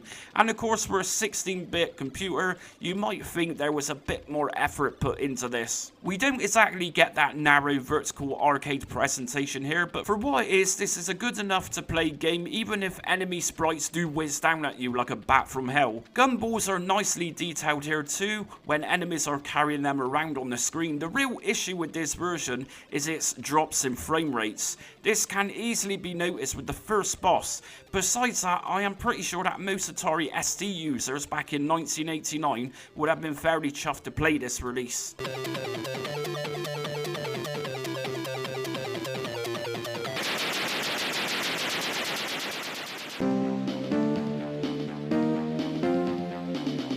Now, although the colours and sprites aren't as detailed as the Atari ST's offering a Gemini Wing, this Commodore Amiga version just runs a hell of a lot smoother. This is very noticeable with boss fights. For example here, the projectiles being fired at us from the first boss are much smoother, whereas the Atari ST version slowed down significantly here. The game also controlled more smoothly. I didn't really notice any slowdowns, or at least significant slowdowns here. The music is also matched with the slower paced style which the arcade game originally contained. I think there is a fine line between both the ST version and this version. You either had the nicer looking visuals with the Atari ST's version, which of course slowed the game down, or you had a faster moving game with a lot less frame rate issues with this release. Something that both this and the ST had, which looked awesome, was when firing. The colours used look incredible. Is this one of the better Commodore Amiga scrolling shooters? Well, it's not bad. I would like to just call it a slightly below average shoot 'em up for the Amiga, but in the context of this video, it's likely one of the better home conversions.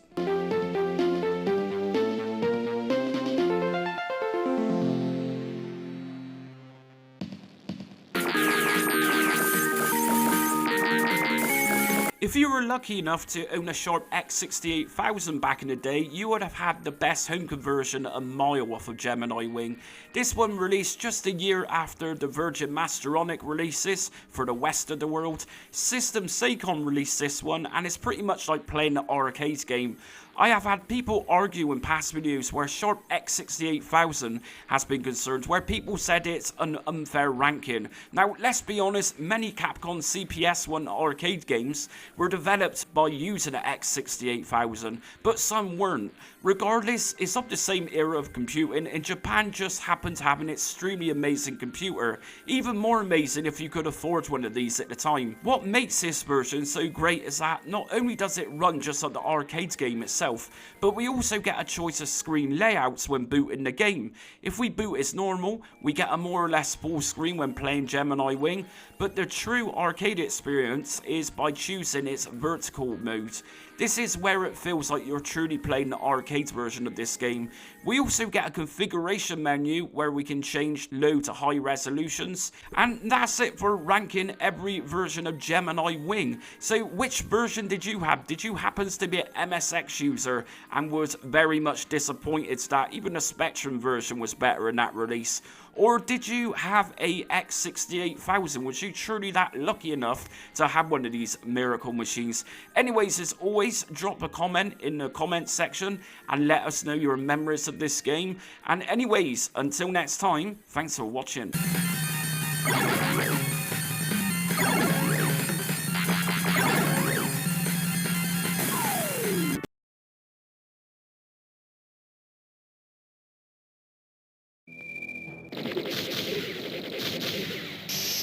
Released in 1990 by Taito for arcade, Space Gun is one of those light gun on the rail shooters that is likely as fondly remembered from that era, with other games such as Terminator 2 the arcade game, and even older titles such as Operation Wolf. Of course, the whole concept, or rather the whole theme, is very similar to a particular franchise known as Alien. An official light gun shooter for Alien 3 actually released in 1993, although sadly that version never received any home conversions and remained as an arcade exclusive. But you must try Alien 3 The Gun if you haven't already. It's one of the best of its kind. So, going back to Space Gun, I vaguely remember this in the arcade but never actually played it at the time. My 10 and 20 pence coins were being thrown into the Turtles arcades game at the time. The cabinet for the arcade's release had two light guns mounted and plastic moulded decals which also hung over the player, which resembles an alien cocoon with an almost H.R. Geiger look to it. I promise you though, Taito had absolutely no intention of copying a particular Sigourney Weaver franchise. The aim of Space Gun then is to rescue hostages located on a space station which has frankly seen better days. There is a time limit to reach the end of each stage, and towards the end of the game, this can get surprisingly punishing. We get to shoot off limbs of aliens and have blood splatter against the screen as we play. We also have mechanical security guns to destroy. We have a standard pulse rifle, rapid fire weapon, as well as a few other weapons that we can shoot at in the game in order to get them, such as the flamethrower, grenade launcher, and the blade bomb. We also collect ammunition throughout the game, so pretty much a clone of Operation Wolf and so forth, only set in space. The game is powered by Taito's very own Taito Z system, the hardware which also powered classics such as Chase HQ and also Continental Circus. So today we are checking out every official release of the 1990 Taito arcade game, which is of course Space Gun, and as always ranking from worst to best of each home conversion. And remember one last thing, in space nobody can hear you scream.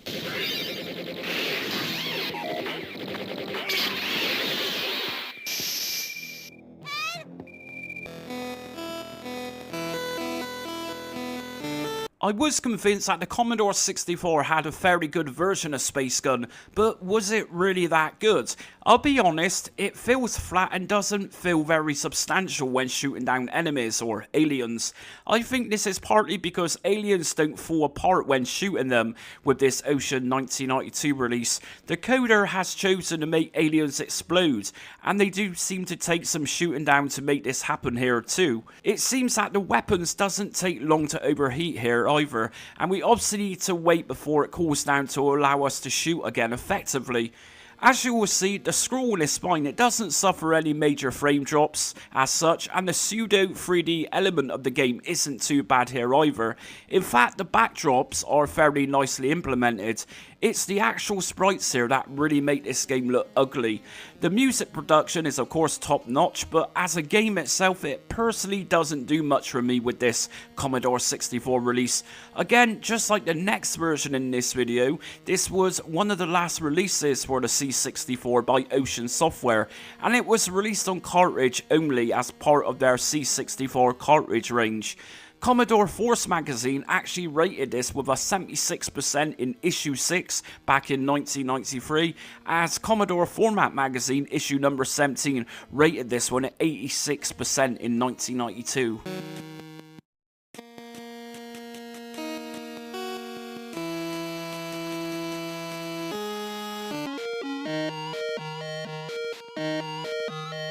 You can look at the ZX Spectrum version by Ocean, which released in 1992 also, and think this looks terrible, but let's hand it to the coder behind this version who actually attempted this game on a mere 128k ZX Spectrum in the first place. For what it is and the hardware it is running on, Space Gun for the ZX Spectrum isn't as bad as you might think. It is of course a fairly later release for the Spectrum. Most kids at this point have obviously moved on to the 16-bit console generation with the Super Nintendo or Sega Mega Drive, and they were enjoying speedy hedgehogs or plumbers eating mushrooms. As for this game then, just check out the pseudo 3D effect as we move through the corridors of the space station. To pull off a 3D effect on this hardware is fairly impressive, and it also looks very good too. So aliens do overcrowd the gameplay screen, and this can happen a fair amount where it can be difficult to see hostages which are hiding behind them. More often than not that happens. I ended up killing them by accident. This game does slow down a fair amount, but it controls so well. The coder has even gone to the effort of making the aliens' limbs tear off when you are shooting at them. The layout of the gameplay is very faithful to the original arcade game, and the opening presentation to the game, which gives you the storyline, is all really well nicely done here too. This Ocean release looks and feels much like a premium game than some of the other Spectrum releases that Ocean did over the years. In Crash Magazine issue 96, the game was rated at 92% and awarded it with a Crash Smash. Your Sinclair issue 89 in 1993 rated it with 87% for its Hit Squad re-release.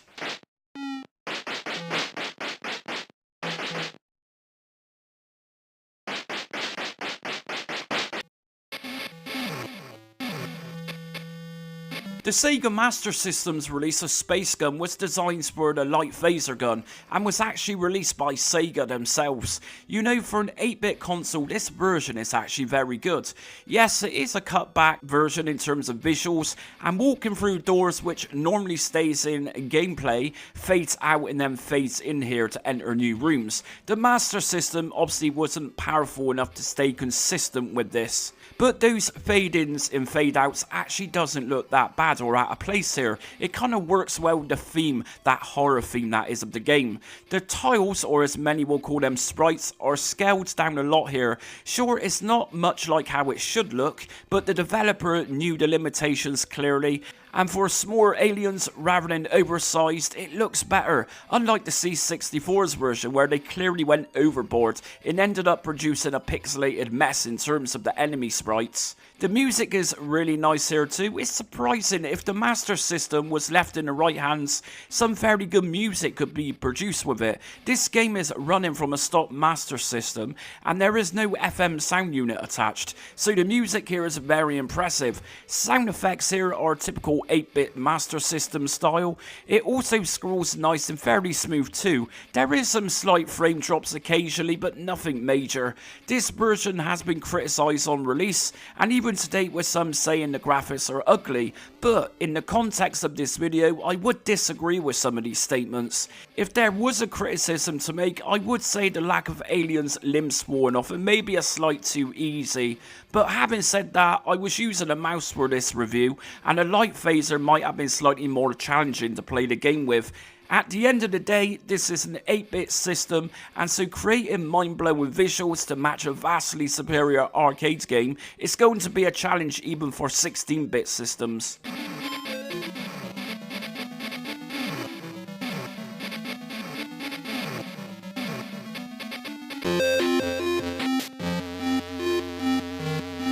Talking about 16-bit systems, the Atari ST also had its Ocean release in 1992.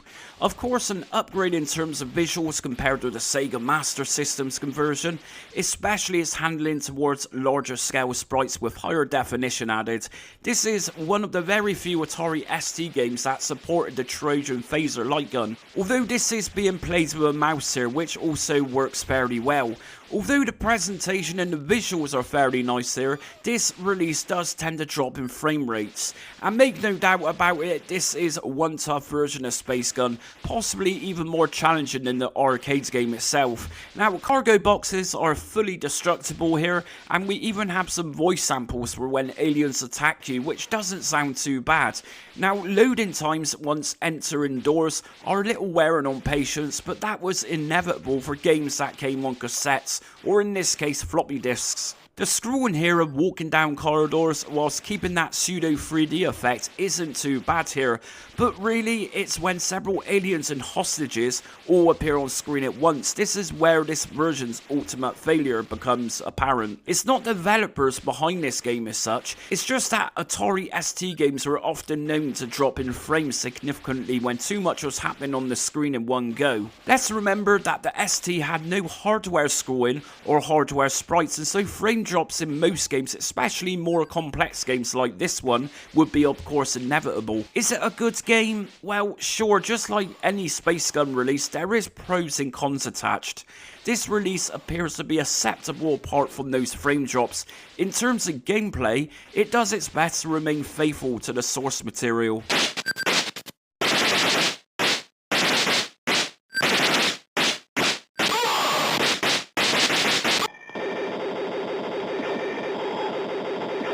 The Commodore Amiga's 1992 Ocean release isn't a bad version of Space Gun. In terms of visuals, it does its best to replicate the source material with a similar colour scheme used here. I must say though that despite its faithfulness, its loading times are fairly atrocious. Whenever we walk through doors, off starts the floppy disk spinning for around 60 seconds. We actually got the sound of the iconic motion tracker here too, which sounds pretty good.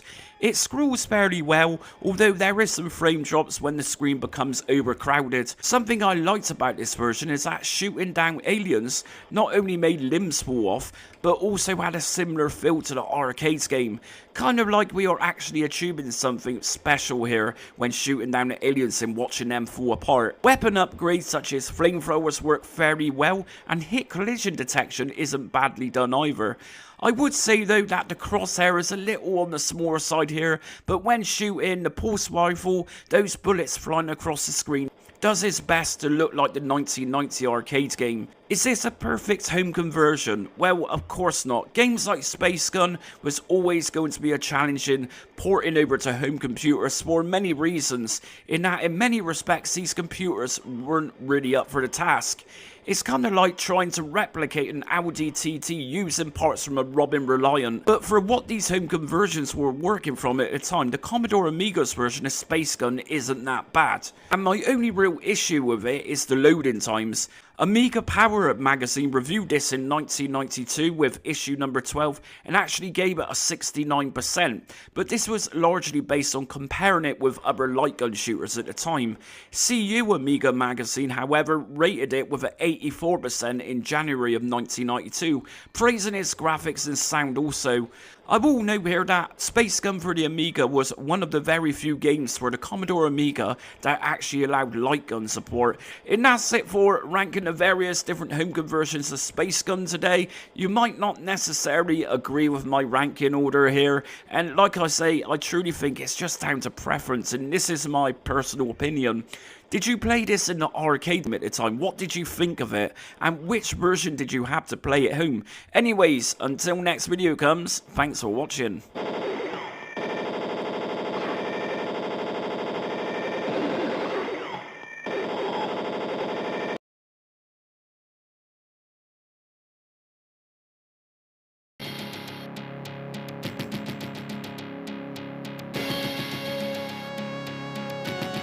Did you know that this 1990 top-down run and gun game from Capcom was actually an official sequel to 1985's classic Commando arcades game? It's true, of course many people for this game's release, especially those who didn't know about Mercs being a sequel, likely wouldn't have any reason to question it either.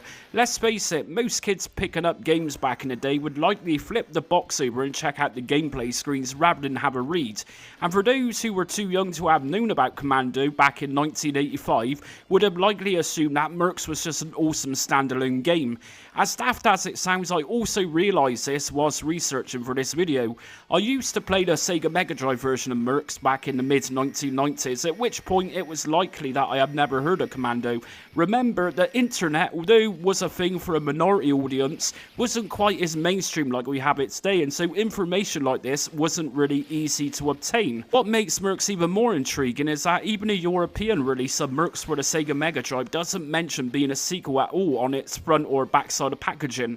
So if, like me, you have just learnt this for the first time, welcome aboard. You have just spent the last 25 plus years of not realising this. But it is nice to finally do an arcade ports video in this series, which is actually an arcade sequel. It's fairly unlikely you would never heard of this game. It was released on many home computers during 1991 and released mainly by US Gold, with the notorious Tiratex developing these arcade conversions. Tiratex also developed the Sega Master System's version, although Sega released it as well as Sega developing and releasing the Sega Mega Drive or Sega Genesis home conversion. Tiratex is notorious as they are infamously known for producing some of the worst games on these home computers at the time, a few of which I've already done in this series, such as the original Street Fighter game and most recently Rolling Thunder 2. So the game itself then, a fairly generic storyline. We are a mercenary who are aiming to rescue a former president from rebel forces set in the fictional African country of Zatula. We have a plenitude of weapons and upgrades within the game, and some of these are just awesome. We also have the ability to drive vehicles in this game too, such as jeeps. The original arcade game contains a total of 6 stages with a final boss stage. The arcade game actually allowed up to 3 players to play simultaneously. So today we are ranking from worst to best the computer and console conversions of 1990's Capcom arcade release of Mercs.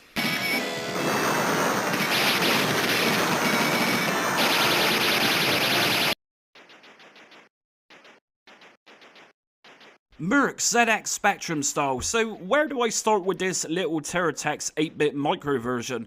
I mean, it's a fact that a Spectrum game or any other 8-bit micro game could never get close to the greatness of the original arcade games. For many reasons, 8-bit computers were clearly way underpowered most of the time. But regardless of being underpowered, some of the Spectrum's versions of games have been fairly decent on and off. With the right coders who realised this limits and setbacks, was also realising that home conversions also needed to retain that element of being fun and challenging at the same time. Let's start with the graphics themselves. As you can see, by far, Mercs for the ZX Spectrum 128K models isn't nice to look at. It has far too much going on at the same time. The dotted grounds you can see are red. As we start the game from the shore of the beach, as we move upwards, those dashes and dots obviously represent the sand and mud. But as we move, the ground kind of feels or looks like it's moving with us and causes a little disorientation whilst playing. It is nice to see several colours being used for a ZX Spectrum game, but I am pretty confident that this would likely look much better just being in monochrome. Maybe a grey colour and black outlines for the scenery and characters. We have no introduction with this version, no helicopter sequence. We are just plopped onto the shore of the beach and make our way to the first boss, where suddenly music kicks in, and I must say it really isn't very impressive.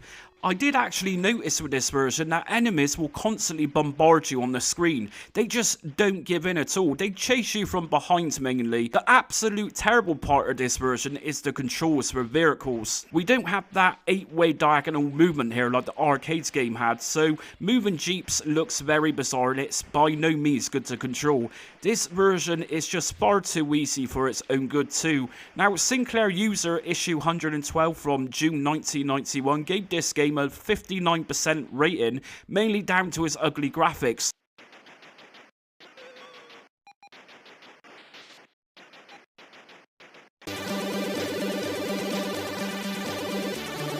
At this point, I had to remind myself that Tech developed these 8-bit computer versions, so where do I start here? I mean, there is so much wrong with this Commodore 64 release that I am thinking I can only say so much to make a video under 15 minutes for Mercs. Well, firstly, take a look at the scrolling. As we move through the game, the screen scrolls, but it scrolls in a way that it doesn't feel natural at all. It is just all over the place. Secondly, we have bizarre music being played as we play this game, which doesn't resemble Mercs at all, and it's not particularly a great tune either. The SID chip could do much better than this. Thirdly, moving the sprite also feels far too fast for its own good, and shooting enemies doesn't particularly feel rewarding, and there's also hit collision detection issues here.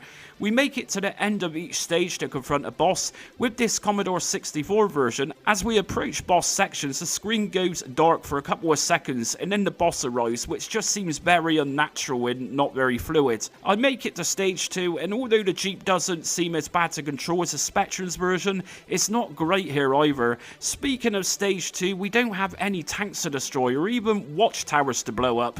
The colours themselves are obviously better, providing more detail and clarity, but the inconsistent scrolling in sprites, which are actually moving fairly quick here, does it the most damage. It's not really a fun game to play, but it is a step up from the ZX Spectrum conversion, but by no means though is this Commodore 64 game good. Magazines on its release wasn't particularly kind with this either. Commodore Format issue 35 from 1993 gave its Kicks re-release a measly 28%, while Zap 64 issue 76 from 1991 gave its original release a rating of 59%.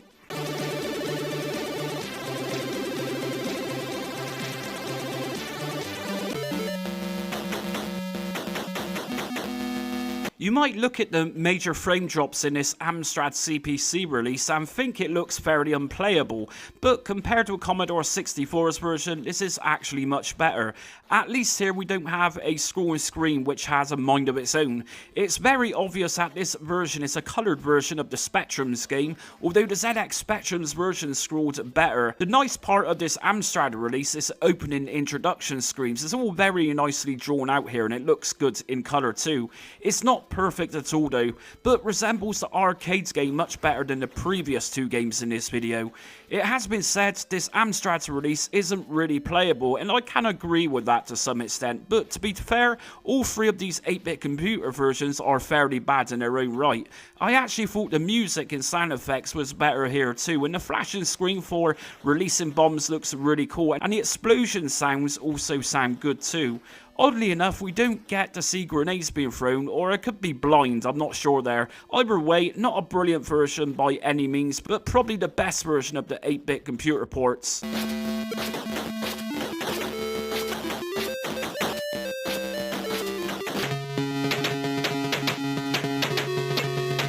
Next up, we have the Atari ST conversion. Now, this looks fantastic in most aspects for an ST game. Pick-up items such as power-ups and so forth are nicely detailed here, and we also get the true arcade look with its vertical styled center presentation.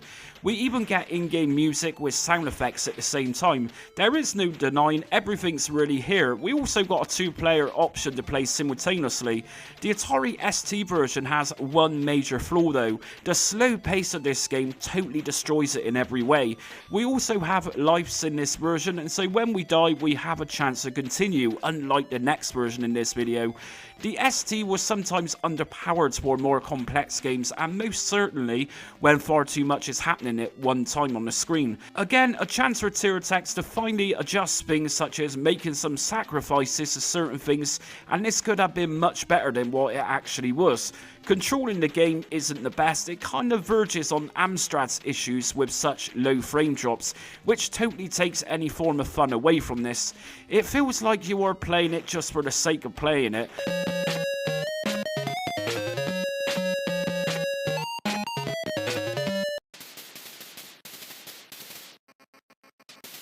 Just as you thought things would improve for the better, the Sega Master System's version was also developed by Tiratex.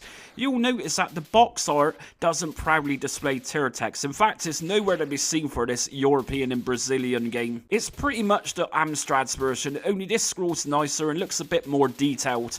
I was actually baffled as to why I had a game over when I died whilst playing this game. I thought maybe there was a setting in options to increase the number of lives or even continues. Well, to my amazement, this game won't give you an option to add more lives to the game. Once you die, you die. Game over and back to the start again. I just don't understand this development team. If they added lives with this version, this could have been so much better. It seems that it's those little things that irritates players the most, where Tiratex would not actually bother with. A little like with the Commodore 64 release, if Tiratex just improved the scrolling, things could have been much better. I just really don't get it. Apart from the lack of lives here, I thought there could be an introduction here where the helicopter drops the Mercs into the stage. Nope, like I say, just a version of the Amstrad's game, so it seems, with some improvements made. Sega Power magazine rated this release at the time with a 70%, which it also complained about no lives within this version. There is no in-game music, this only appears at boss fights, just sound effects throughout which sound awful. When moving around, it kind of sounds like your player is walking on a tin roof rather than walking on muddy ground. Now, talking about movement, this game does struggle to keep a consistent frame rate when too much is happening. It kind of feels like the Master System is breathing for air at certain points. This one released in 1991 and Sega released it, definitely not one of Sega's finest moments, and it doesn't even feature a two-player option.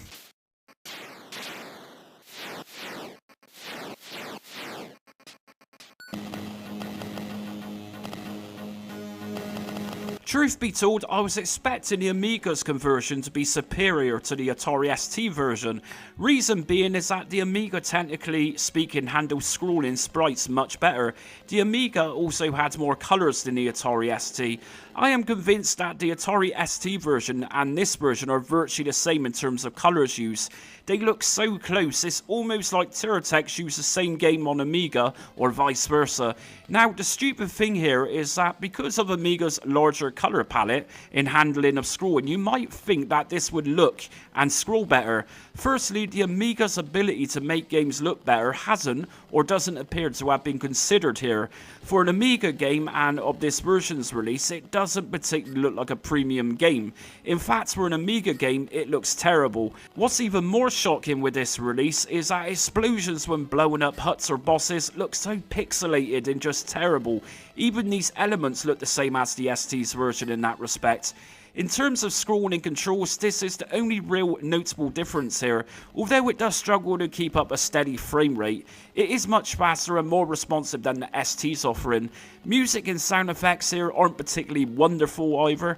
It's below an average shooter for the Commodore Amiga. There is also a bug with this version, so once all your lives are gone, the game screen shows a continue countdown, even though we can't actually continue at this point. Amiga Format issue 25 from 1991 rated this conversion with a 72%, indicating at the time that it was a mediocre game, nothing special.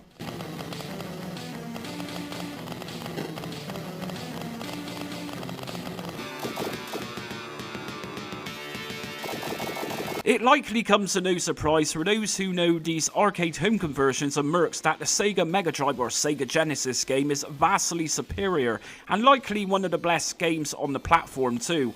One major flaw with this version though is that you might expect a two-player option. Well, don't expect it with this Sega version because it wasn't implemented here. Now let me tell you, Tiratex had no involvement with this game, and so this game for that reason is very good. This is the version that I personally played with my own Sega Mega Drive back in the day, and by far it's the best version for many reasons.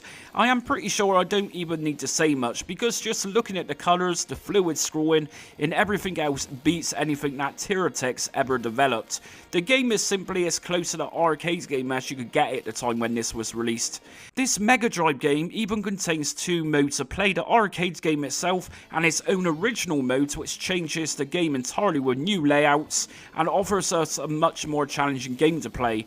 We have a main options menu here where we can choose between difficulty levels. Now, the music and sound effects here are really the cherry on the cake. Again, the closest you would have gotten to playing this at home outside of the arcade.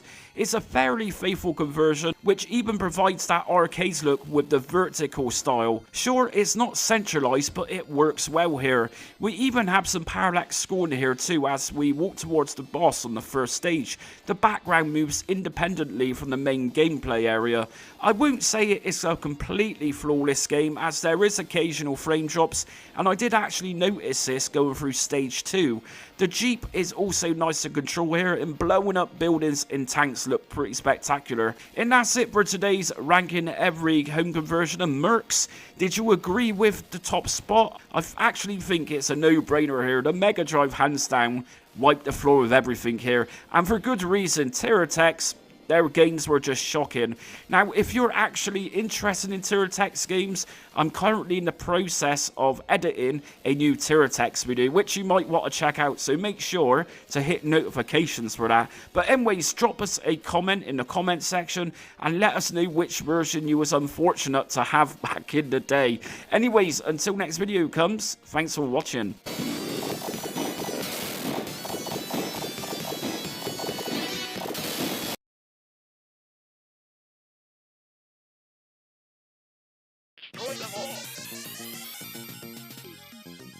Salamander, or known as Life Force in North America, is a 1986 arcade spin-off to the legendary Gradius, which released a year prior to this game, both releasing by the legendary Konami. What set this spin-off game apart was two main differences: a much more easier power-up system, as well as introducing both horizontal and vertical scrolling stages, rather than the generic horizontal or vertical only formula, which to some degree was overdone at this point.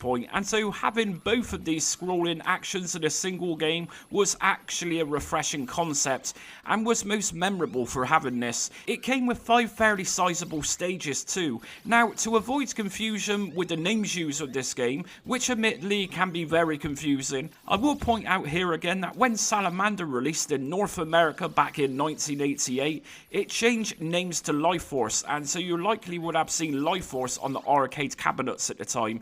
The story and levels were also slightly different too, with changes to the backgrounds as well as names of power-ups. Now, to make matters even more confusing, Japan actually re-released the game again and called it Life Force back in 1987.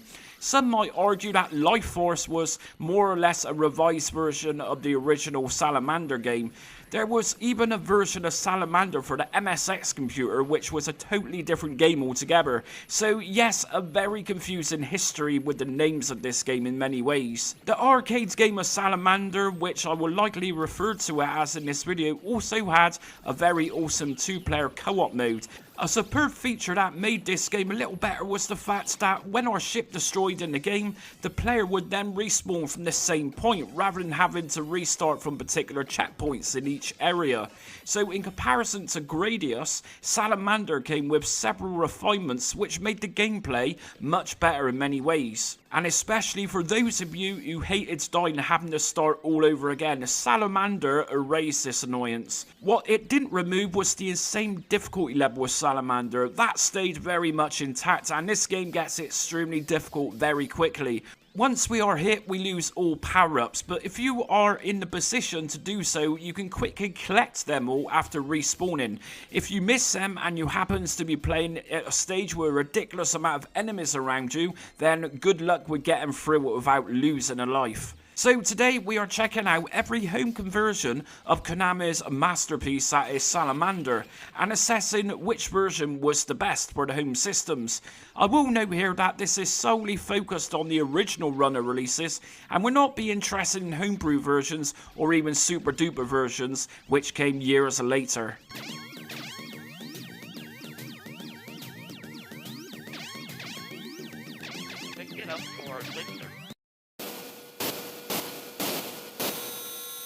I am fairly convinced that children who had a copy of Salamander for Amstrad CPC wouldn't have been too pleased with this game. I mean, it scrolls fairly fast for a CPC game, but the gameplay itself isn't too spectacular by any means. There is some kind of input delay or so it seems when shooting here, or it could be that shooting is so slow paced that it feels like I need to wait in order for the Amstrad to catch up with things. There is no music here with this release, just very dull sound effects, which gives off a very mysterious echo sound after shooting. Moving the ship itself also seems fairly wooden. Most annoyingly with this 1990 conversion is that every time we die we have to go back to the start of the game, or at least back to a checkpoint. And of course this was one of the great features with the arcade game. The checkpoint system wasn't a thing and we continued from where we just died. This just takes away a massive portion of what this version is attempting to port across. And even more annoyingly, we don't get a chance to collect our power-ups either. When we die we have to struggle through the toughest parts without any power-ups at all in some cases. I am also more than confident that this Amstrad's release is a lazy port of the next version.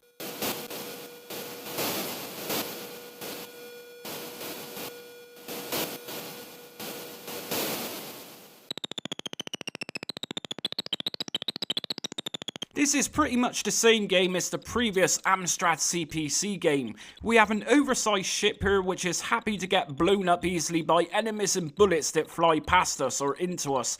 And there are times where we need to fit through small gaps with bullets coming towards us in all directions, as of which it's near impossible to avoid getting hit. The only reason I rank this above Amstrad's release is that the ZX Spectrum version do appear to run slightly faster and we have a slight bit more maneuver room in the game, although not really much of it. But at least with those tricky situations with crowded areas, there is a whole 2% chance more of getting through it in one piece. The sound effects here are also fairly bland too, with no music, and again that annoying situation of once dying we have to start at the checkpoint again or right back to the start of the stage, which also totally strips us of power-ups or speed-ups. Both versions also contains that awful and very tacky looking border around the gameplay area. This and the Amstrad's version level design doesn't even resemble Salamander much, and speed ups are not really a thing here either with these releases, until we get at least halfway through the stage, which makes both of these conversions even harder than they actually need to be.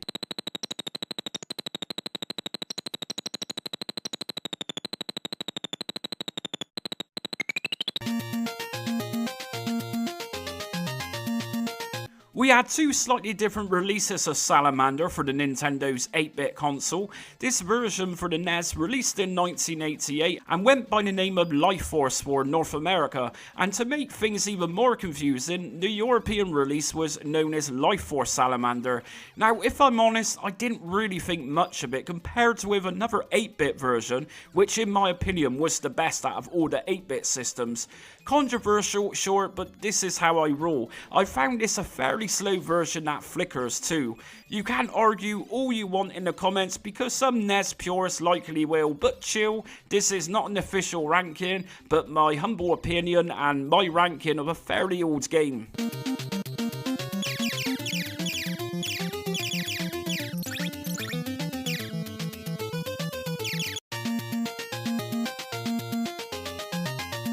Japan had another version of the game in which Konami decided to just call it Salamander, which released in 1987. It's not strictly a direct version of Salamander as such, but rather a fusion of elements taken from Life Force as well as Salamander. There was also parts of the game which was removed with this Japanese release, such as some levels and even bosses, in order to fit new content onto the cartridge itself. Most notably here, in comparison with the North American release, is that the traditional Gradia style power-up bars can be seen on the HUD at the bottom of the screen.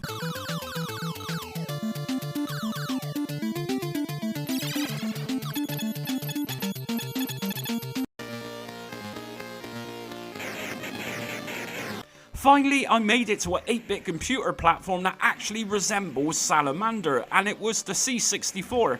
I wouldn't even say that this Commodore 64 conversion puts the other two 8-bit computer versions to shame. I would go as far as saying that this conversion literally laughs at both of the Spectrum and Amstrad releases, which tries their best to keep up with this by far superior C64 version.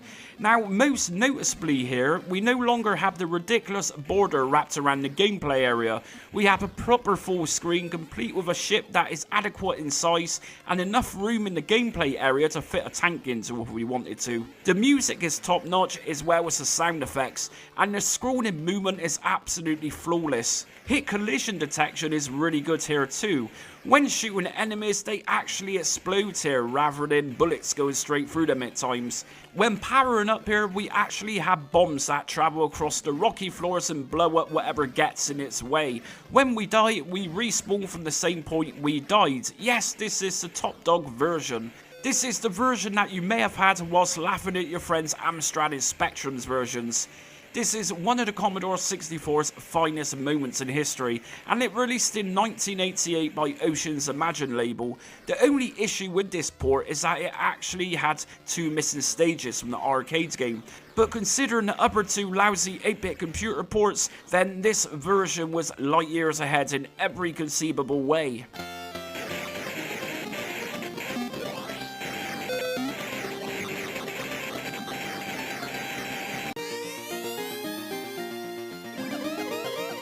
The PC Engine or TurboGrafx 60 received a very good conversion of Salamander in 1991, releasing by Konami themselves. It's pretty much an updated version of the arcades game, which at this point was around 5 years old, and so technology at this point allowed coders to do a very good home conversion of the game itself. The animations and sound are the biggest improvements here. We also have an option between beginner and expert modes too, both of which are ridiculously difficult even with the beginner mode. As good as the PC Engine release is, both visually and sound wise, one very annoying problem that this game has is when we die we had to go back to predefined checkpoints rather than dying and respawning instantly in the same place. Like most other releases, this can get very annoying when losing power-ups. It's particularly annoying when getting to the part of stage 1 where we need to shoot through walls. Normally this is fairly simple provided we have all the weapon upgrades, but if we die here, we had to go through it again with very minimal power-ups. It's just so much more difficult. I really have no idea why Konami decided to use the checkpoint system here, but it's a real shame, because this would have been an arcade's perfect version. We also don't get voice samples with this PC Engine release either.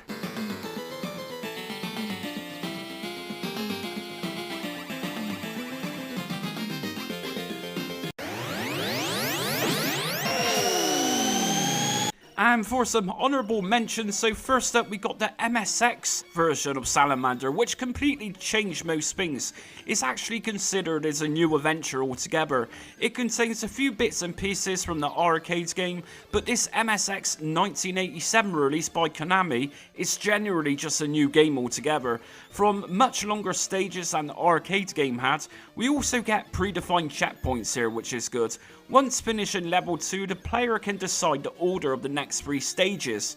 The names of the ships are very different here too.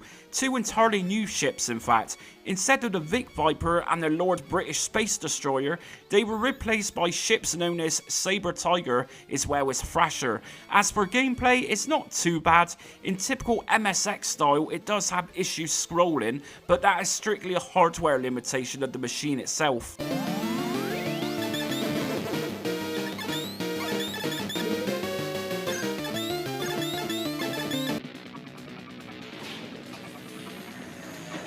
The Sega Saturn and PlayStation received a nice little compilation package in celebration of Salamander as an exclusive to Japan.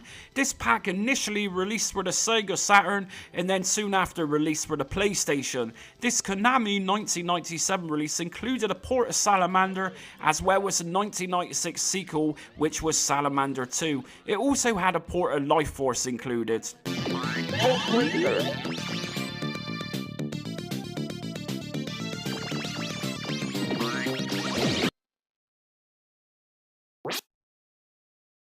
2007 also seen a nice little compilation for the PlayStation Portable, or PSP. Again, this was another Japanese exclusive, yet this offered more than the Salamander Deluxe Pack Plus for PlayStation and the Sega Saturn. This compilation included Salamander 1 and 2, the Japanese version of Life Force, Nemesis 2, aka Gradius 2 outside of Japan, and also, I'm gonna butcher this, Zzex, aka Orius. A superb package if you had a PSP at the time and connected it with an AV cable to play on a bigger screen.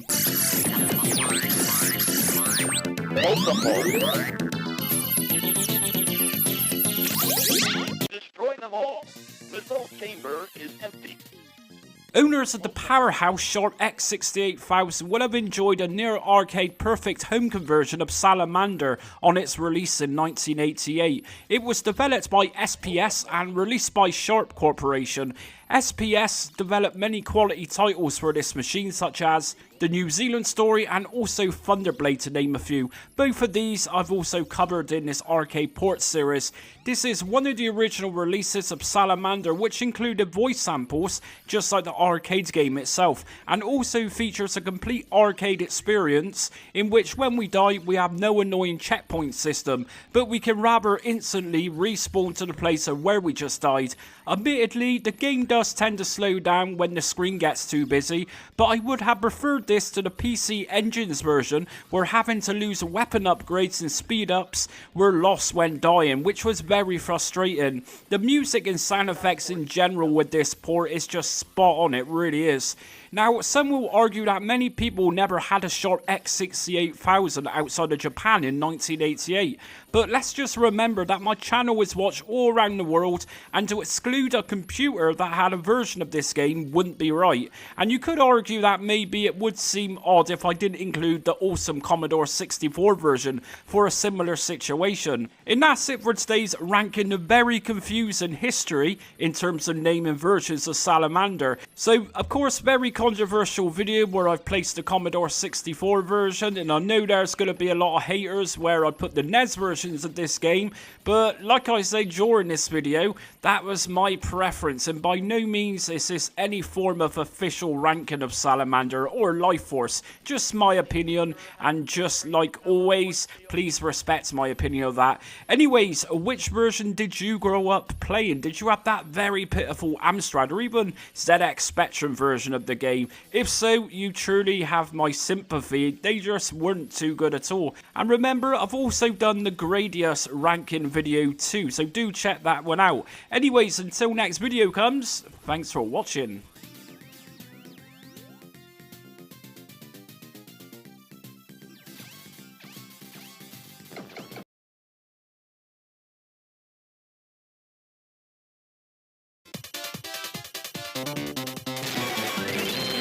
Last Duel Interplanet War 2012 is a 1988 scroll and shoot 'em up by the legendary Capcom, produced for the arcade. When people think of Capcom, they naturally think of several other games that they produced in the 1980s and 1990s. Final Fight, Street Fighter 2, Ghouls and Ghosts, all of which I've covered in this arcade port series previously. Capcom were one of the leaders of the arcade. Many of those franchises from over 30 years back are still widely talked about today, as well as new games emerging from time to time, such as the most recent Street Fighter 6. There are many Capcom games that are a little less talked about though, and Last Duel is definitely up there as one of those. If you love high-octane speeds whilst controlling a futuristic car and spaceship, or even both, while shooting down robots and tyrants trying to destroy you, then Last Duel is definitely for you. So, what is this game about then? Well, since you ask, Last Duel was set in the year 2012. And yes, 2012 has come and gone, and we never got anything in that year that looked anything like Last Duel in the real world, but we also didn't get hoverboards or even microwaves by Black & Decker that can expand micro pizzas into full-size pizzas. Anyways, it is set in the year 2012, and two planets known as Mu and Bacula are at war. The planet Bacula has a tribe which have pretty much taken over the planet. The tribe known as the Golden aren't happy with just conquering Bakula, they want more, and so the next planet to invade is the planet Mu. The remaining royal guards of Mu must stop the invasion and take back control of their home planet, and also to rescue the Queen of Mu who the Golden have kidnapped. Now, admittedly, for a shoot 'em up game, this storyline is fairly creative, let's be honest. So anyways, as in all of my arcade ports videos, we have several different home conversions of Last Duel to look at today, and so we are ranking from the worst version to the very best version that plays as well as the original 1988 Capcom arcade release. This could be quite the challenge today. For those of you who have heard of Tiratex as well as US Gold, we shall say no more and try to look at these conversions in the best light possible.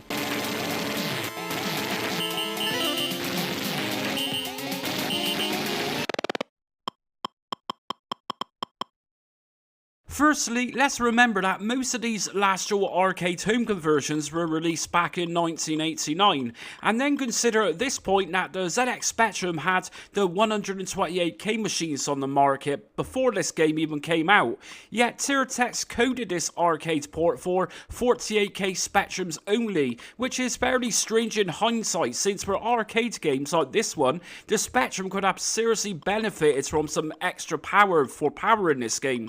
What we have here then isn't particularly a terrible game, but could have been so much better than what it actually was. Of course, it has that old school monochrome British look, which I always say you'll either love or hate. It surprisingly scrolls nicely, although just like most other versions, we don't get a full view as such, and so moving left to right requires the screen moving with us, which can get a little irritating. I will say at times it can be difficult to see bullets flying towards us, but that's a limitation of a Spectrum game, and most certainly a Spectrum 48K game. I will mention here that there was actually a 128K version which released many years later as part of a homebrew attempt, and it does play really well. Well, much better than this version, although just like in all of my arcade ports videos, we are just interested in the original releases.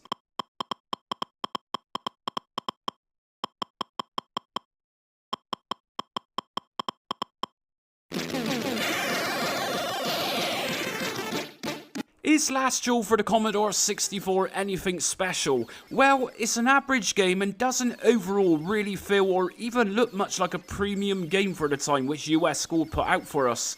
If I am honest, I used to play better public domain suck games than this arcade conversion.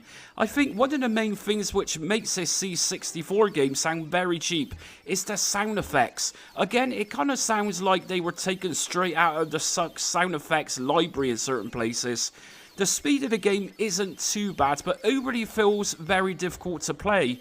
I think possibly this version just plays way too fast, and this is very obvious when getting to the second stage. The worm enemy which emerges and then disappears midway through the stage is just unforgiving. It's hell, in fact. It was literally a crash after crash of dealing with this part of the game. I was also fairly surprised not to hear any in-game music with this version, and of course we all know that the Commodore 64 had the much superior sound chip compared with anything else in the 8-bit computer world at the time.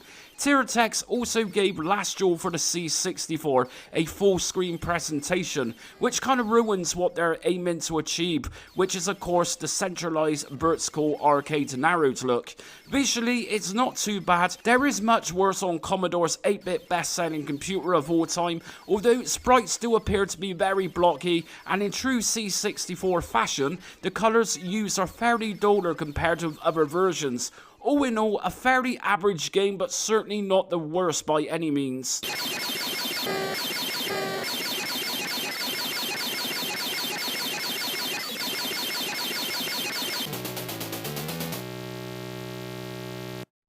Several Amstrad fans who accused me of unfairly rating particular Amstrad games for being lazy Spectrum ports, but you know what, I'm going to give Last Duel, which released in 1989 for the Amstrad, a good deal here, to a point that is. The first stage isn't too bad. There are a couple of flaws, of course. Now, when speeding through stage 1, the screen takes some time in catching up with you and can often clip out your sprite from the screen altogether. Rather than having a full view when moving left or right, the screen moves along with you, which can can be a little annoying to be fair, but in all honesty, most of these versions has also got that issue. The action itself and even the graphics and sprites ain't too bad here for an Amstrad game, and let's just remember that the infamous Tiratex developed these Last Duel arcade ports after all, and so really, is Last Duel for the Amstrad CPC such a bad game taking this into account? Well, I would say an average game. It does come apart though by the time we get to stage 2, and this is where playing an Amstrad game really does kick in. It becomes extremely sluggish when we get to stage 2, and it's such a shame because I was actually kind of enjoying playing this version. It's not a bad game to control either, although making the vertical jump was a little strange to be honest. Hit collision detection was fairly good here too. All in all, I would say that this is by no means a terrible Amstrad game, probably one of the best CPC arcade ports out there that I've covered in this series.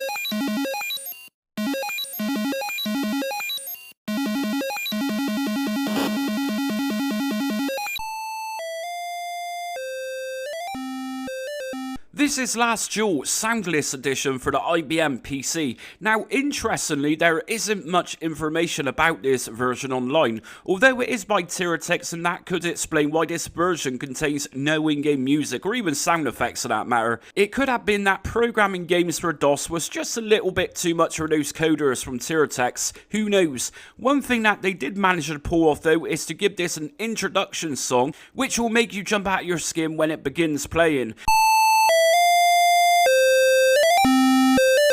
You have just made a cup of tea and walking across the living room to your computer when all of a sudden a high-pitched tune blasts out. The tea and the biscuits are now on the carpet. Damn. The game itself just doesn't seem to play right having no sound at all. It does scroll fairly well and everything is animated fairly good too. In fact, it's not bad at all for a DOS game of this era, but it's a typical Tiratex affair, leaving crucial parts out which inevitably causes their games to be rated so poorly. You'll see some slight interference in this gameplay, no idea why it recorded like this, but I am guessing that my computer fried as it was playing introduction music to this version and made things malfunction. I'm not quite sure.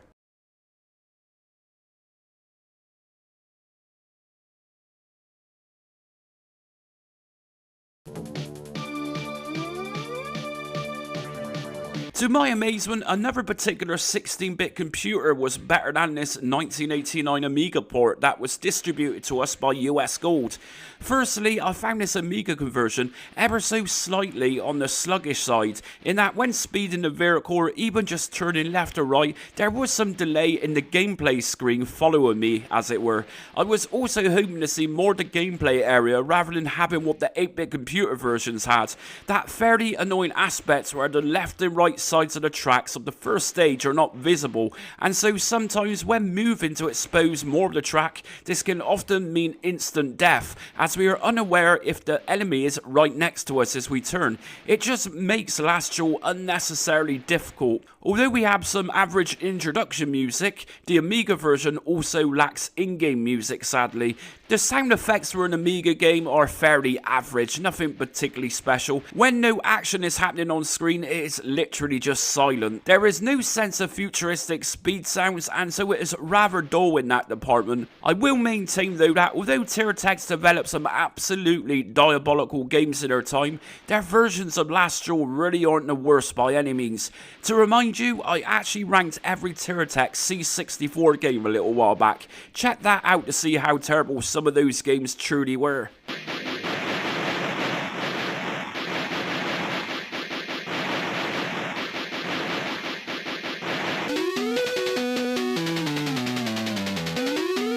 Now, normally I tend to criticise Atari ST arcade ports, but just like Amstrad, I am cutting this port a break and I'm actually going to praise it to put it in first place.